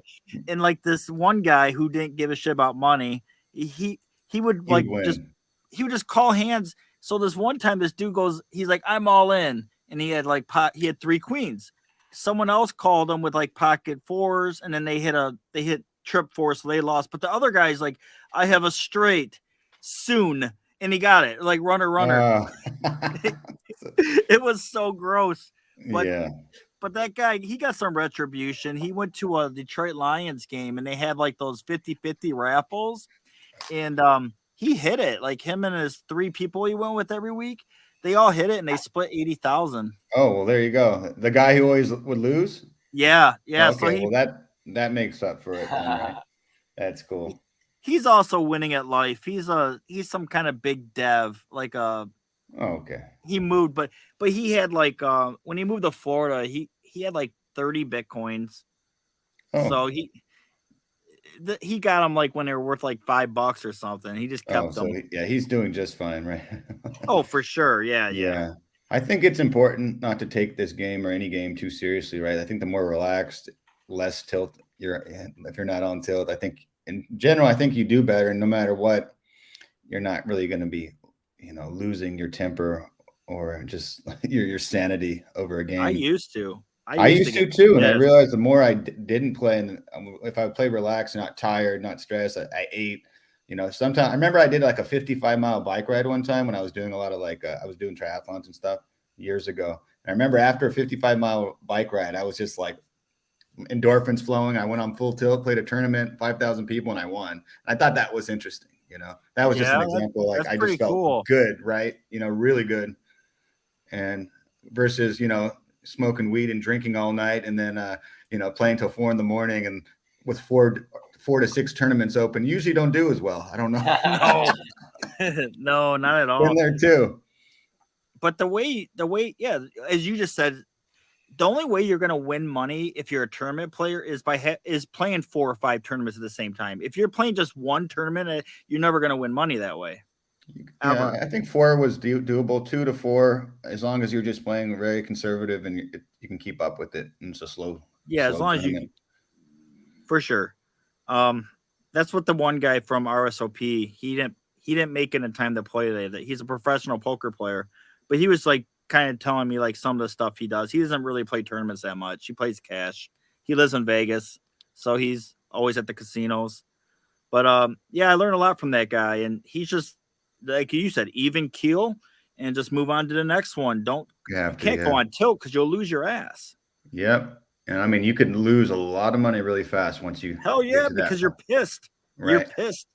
And you're like, I'll win it back because this guy sucks. Well, yeah, exactly. And that's the problem is there will be some really shitty players at the table sometimes who play terribly. And you end up pushing hands you would never push with just because, this person is playing so bad that they're making you play even worse, right? And that's when you really start losing money, right? Yeah, that and someone else at the table will snap you. Oh yeah, yep. But I feel like it's usually that's what's gotten me in the past. If someone really annoyed me, I would attack them. Like I would just start raising them, or if they raise me, I'd raise back, or just call them, and that's when you shouldn't be playing anymore. Yeah, calling such a bad strategy unless you have the nuts. Yeah. But what you were saying though, if you go on tilt and other people know that a guy's at the table is shitty and that you're on tilt, they're just gonna squeeze your ass until they take all your money. I don't know. I've been playing poker since I was like 15 years old or something. We used to play in drafting class. The good old days. Yep, this is anybody's tournament still. What's the blinds at? Everybody is above 10 big blinds and under 20 big blinds. So it is 80,000. All right. Truly anybody's game. So it's 12-8. So it's 132,000 in orbit. No, not. It would be 12. So 48. So it's like 160,000 in orbit.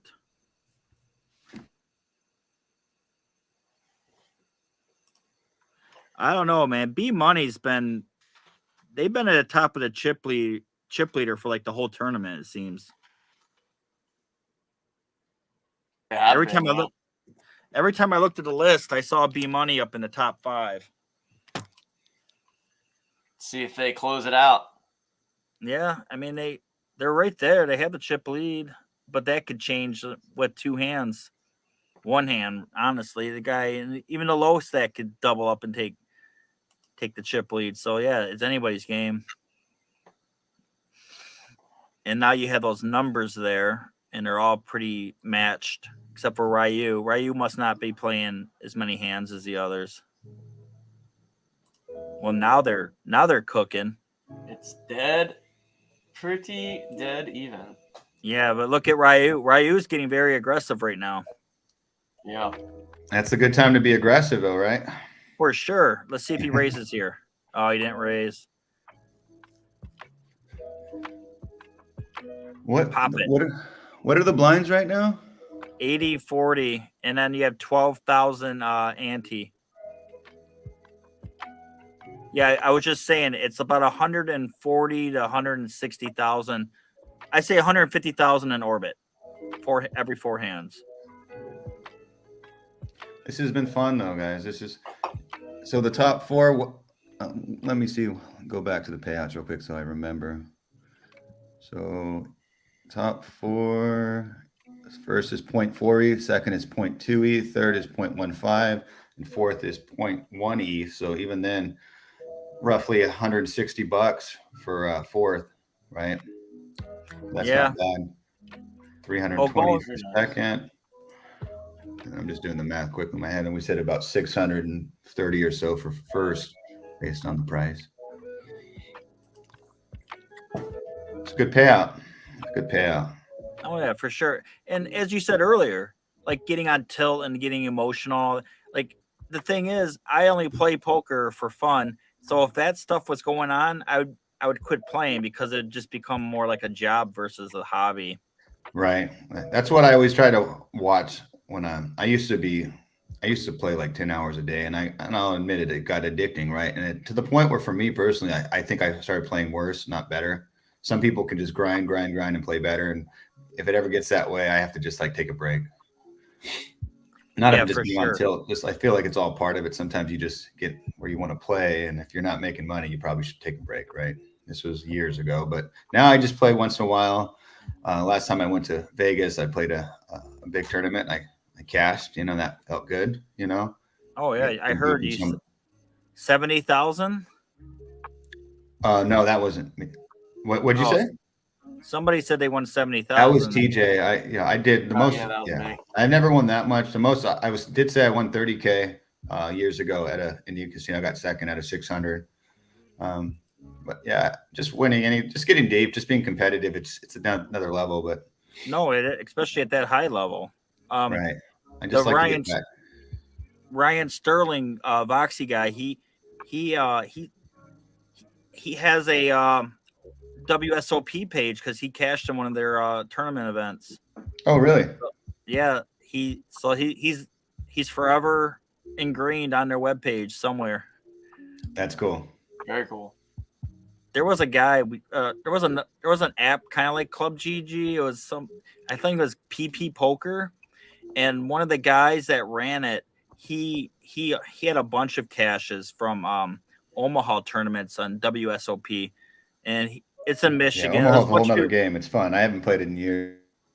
That's the only game I like to play now. I started playing 5-card Omaha, or 5-card Omaha. I love that game. The odds the swings are crazy though. Like if you think Omaha has big swings, start playing 5 and 6-card Omaha. Yeah. So the best I've done, I cashed in one WSOP event actually, but I haven't played a lot. Omaha tournament. That'd be fun. An Omaha tournament. You like Omaha a lot? Is that your game? Yeah, that's the only game I really like to play. I get bored of Texas Hold'em. Yeah, if you focus in on that, the good thing is there's some really good players, but too the fields are a lot smaller. Well, also, well, it's not just that. The reason why I like Omaha more is just there's less data out there on it because there's more variances, so you can't really game for it the same way as No Limit. So even if I'm coming in as like a average to like a little bit above average, I can still compete with like the semi-pro guys only because of the other variances. Because like look at No Limit Hold'em, like as you guys said earlier, everybody plays by the exact same the optimization theory, like whatever, I forget what it's called, but everybody plays the exact same way. Like they know exactly what to do for each hand. It's like a computer program in their head when they're playing them. Right. Mostly. That's why if you can kind of adjust even a slight percentage, you have an advantage in Hold'em. You don't want to be so predictable, especially when other people are reading you and your patterns and all that. And like you were saying, how the game has changed. It used to be, oh, you have ace queen, I'm raising 3x pre-flop, right? Ace king, oh, 4x. Aces, it's the same formula. So it's nice to switch it up. I don't know. Yeah, the only thing I didn't understand, like, why does everybody do min raises now before the flop?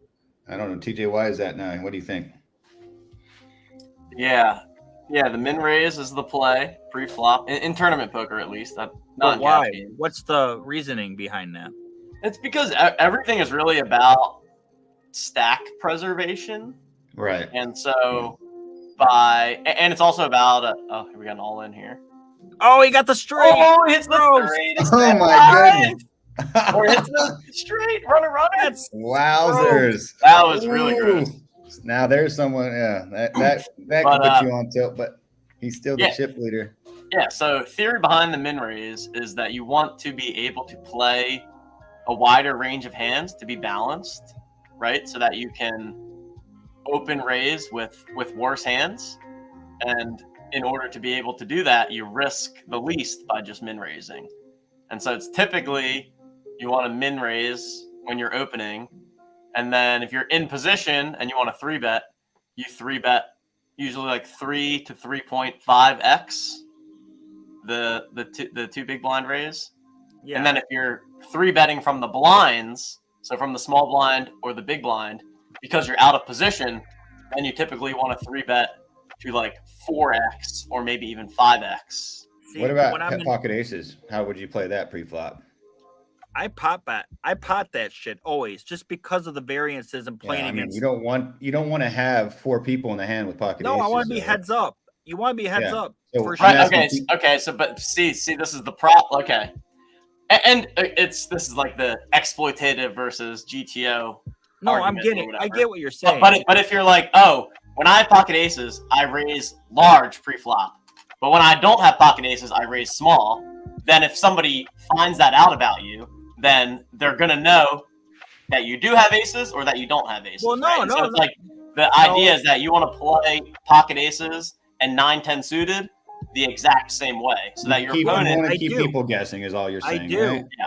I do. But I do that. But like, let's say I'm in a hand and there's already like 4 callers, or no, just 2 callers. Let's say someone put a bet out and there's 2 callers. I'm making a pot bet there. I'm not doing anything stupid. I just want it isolated, and I'll do the exact same thing with 9-10 later on, just to throw them off if they catch me with. Well, definitely when there's limpers, yes. And also the min raise is more. Oh yeah, is more late in tournaments as stacks get shallower.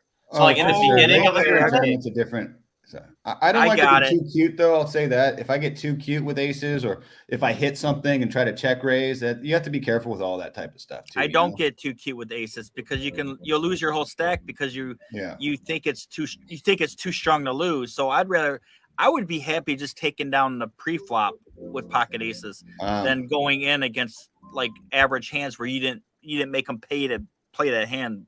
Let me give you an example. As I was at the bike in the summer, and it was $1,000 buy-in. It was day 2, actually. I bought into day 2, and first was like, I don't know what it was. I think it was like 40,000, right? And there was some good poker players there, and I actually had a good chip stack going, and I felt good. I was playing well, and I had pocket threes, and I flopped a set, and 2 diamonds hit, and I got cute, and I checked it. And I let a guy with the diamond hit it on the turn, right? So just not saying that's a perfect play. Anything can happen. I think that guy wasn't getting away anyway. If I would have bet and he would have called anyone. So it's just one of those things that I don't know. I didn't have that many chips at that point. So he did. He was a chip leader, I believe. So at that point, I don't know if I was escaping that with a set. Definitely not. And I still had outs, obviously, because I could, pair the board. Yeah, but or do five. subconsciously, you probably were trying to trap him into raising. Thinking That's what I mean. I think I did. I didn't even honestly at that point. I think I just rushed into it with I was kind of excited at that point, and that's where you always have to kind of slow down, take a breath, evaluate what you're doing, especially at that point deeper in a tournament. I still cashed, right? I was already in the cash at that point, but it was minimal. But compared to. I'm just thinking, like, just off this little tiny story, that you probably thought that by you checking that he'll make a bet and you can bounce back on him because he'll think you're weak because you haven't been playing like that all tournament or something like that. It's probably subconscious. Like, I don't know. Yeah. But did you guys see that hand real quick? The hand where the other guy went out and did he bluff there? Was that a bluff? Like, how did Sushi take him out? He had queen 10 and there was an ace showing. Did he bluff at that and lose? Looks like. Yeah, he just like jammed the flop. I think he had basically no chips. Okay, maybe that's what. Yeah, he had. So it was really the hand before he lost all of his chips except for.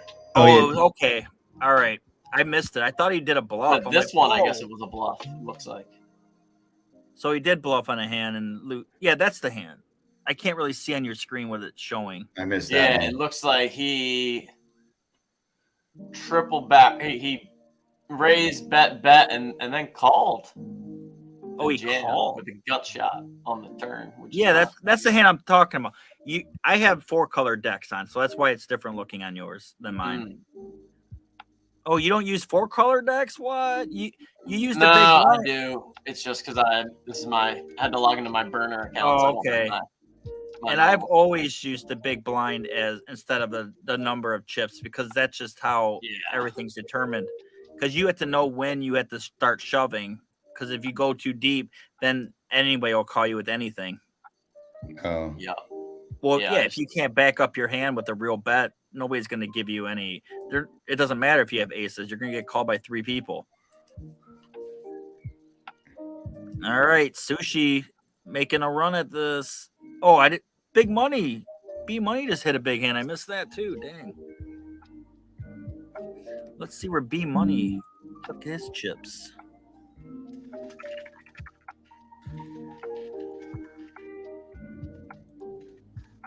I don't see it. How far back is it? Oh, there it is. No. I'll tell you what, B money, I've seen, I don't know if I can't see their cards, but they're making some big plays here. Like they're faking like they're weak, and then they come back and just check, and then they come out with a big bet on the river to pounce. Oh, look at that. And he has the draw. Oh, look at that. So yeah, you just switched up the cards. Easier to read, huh? Oh yeah, I've always done it just because I don't make mistakes. You guys play on your phone normally, or do you always play on the computer? Yeah, it's always on my phone. You play it? What about you, TJ? I have to play on the computer. See, I was playing on my phone. It's so much easier just to see on your laptop, right? Tablet's awesome. I have like a 10-inch screen on it. There you go. I love the tablet. I have an iPad too. I could probably play on. I bought a tablet just to do NFT stuff, like these Discords and Twitter and everything, just because it's a bigger screen and I don't want to lug a computer around. Yeah. All right, who's gonna win? What's the odds? Heads up. Heads up. Here it is. I think B Money has it on lock. I mean, we said it. You said it, NFT God. B Money's been. Oh, here it is. The whole tournament. Here we are. It's against Force. Force hit the turn. I was just saying the Force gonna hit the turn, and it I was like, wow, he binks the 4 on the turn and wins the tournament on that. There it is. Wow, guys! Congratulations, everyone! Wow, Sushi Masters has to be pretty upset there, but you guys played great. Wow, that was a crazy ending. I was thinking it was going to hit on the turn, and weird. Oh, weird. Shoot. It didn't pull up for me. Will you pull up the top 20 finishers? If I can go back into card data somewhere, right? Yeah, maybe you can screenshot it, TJ, just to be safe. Yeah. Yeah. I can also, well, you know what? We will have this video. Worst case scenario. Yeah, that's true. true. We can always go back to this. Also, I can always just go back and look who has chips now in their account because nobody had chips. Yeah, I'm pretty sure we'll be able to see it. But yeah, there we have it. Awesome. Because I'm gonna send out all that money tonight, but I don't have the Vertigo or that other person I said they didn't do the registration yet. Okay, you need Vertigo and who else? That Finn, something Flying Finn or something. Flying Finn. Okay, we can. Well, that's just the final. There might be more. Those are just. I was looking up people at the final table, and those two guys I didn't see. I'll go through it like in an hour from now. I'd take my kid to the store. No problem. Yeah, we'll talk to these guys, make sure they fill out the form. And all right, guys, it's a lot of fun, man. I enjoyed talking with you guys, and you too. Yeah, awesome. It was awesome playing. Awesome. Yeah, I'll definitely be interested in doing this. Maybe I can get like, I mean, even if it's not Voxies doing it, I could round up some people to parlay into this stuff. I didn't mind organizing, and now that I did organize it like this, it'll go a lot easier next time because I know what to pretty much just copy and paste everything. That's cool. Yeah, you already have the framework all done, right? So yeah, I mean I have everything now. I can just switch up that link tree. I could I still use the same. Yeah, the wallet I use is it's kind of like a dummy wallet. I only use it to give for the Voxies. We do weekly contests, and I just send out voxels to people, the winners. So yeah, everything's pretty much just it's like a factory, like a conveyor belt. Yep, yeah, yep. It's a giveaway wallet, pretty much. Yeah, that wallet. Yeah, everything I have is it's all. I can't even think. My mind's just mush. Hey. But hey, good times, guys, and I'll go through the list, and anybody I don't have, I'll post in that room, and maybe you guys can tell me if they're in your community to get their info. Tell them to register or something. Well, thanks for having us on and having me on and Bizarre Stars and for setting this all up, and the shout out to Hushin from our community who connected us. So. Oh yeah, for sure. And I'm gonna have to go back and listen to a couple of these things you guys said because you guys brought up some things that because I'm not a professional gambler or nothing, but I do these parlays and stuff. I do the same game parlays on DraftKings. I don't like DFS. I'm not good enough. And there's people out there with gobs of information. just that OTR site alone. Come on, dude. There's so much info on that site. The establish the run. Oh my gosh. They just break that stuff down to the nitty gritty. Are you in this out? Do you pay for a subscription there? I did. I don't anymore. I just did it for every bet I made on there lost. They kept I was doing for the NFL playoffs, and every bet I lose. But I bought it. I bought the sub just so I could get the weekly rankings because I do me and two other guys each week we do a redraft, I guess you would say, of that week's games, and then we put $100 in each, and the winner takes they win 300. So we do that. We have 3 quarterbacks, 4 wide receivers, 4 running backs, 4 flex, and 3 defense each. And we just do round robin style, and we get our teams, and then we use Yahoo to figure out the numbers, and boom. It's just something we do as a friendly hobby for $100 each. But I got it for that because I kept just losing my ass, and it's more about it's more about the gloating because these guys are oh, you're gonna pay for my gas this week, huh? I got sick of losing, so I signed up for it just to get those weekly Thursday night things, and I started winning. I did. I started beating these guys. I won 3 weeks in a row after that, and then the playoffs came and we quit doing it. But what I'm saying, getting back to it, is those DFS sites. Those people you're competing against, they have 50 entries, and they just have gobs of information that I don't have, and I don't have the time to look into. And I get destroyed. I never finish anywhere close to high end money. So I quit doing DFS, and I just do DraftKings same game parlays now. Yeah, and you gotta keep it reasonable for yourself, and all about the sweat, right? Keep it reasonable. Get a good sweat in, and That's why I do Underdog. It's been fun.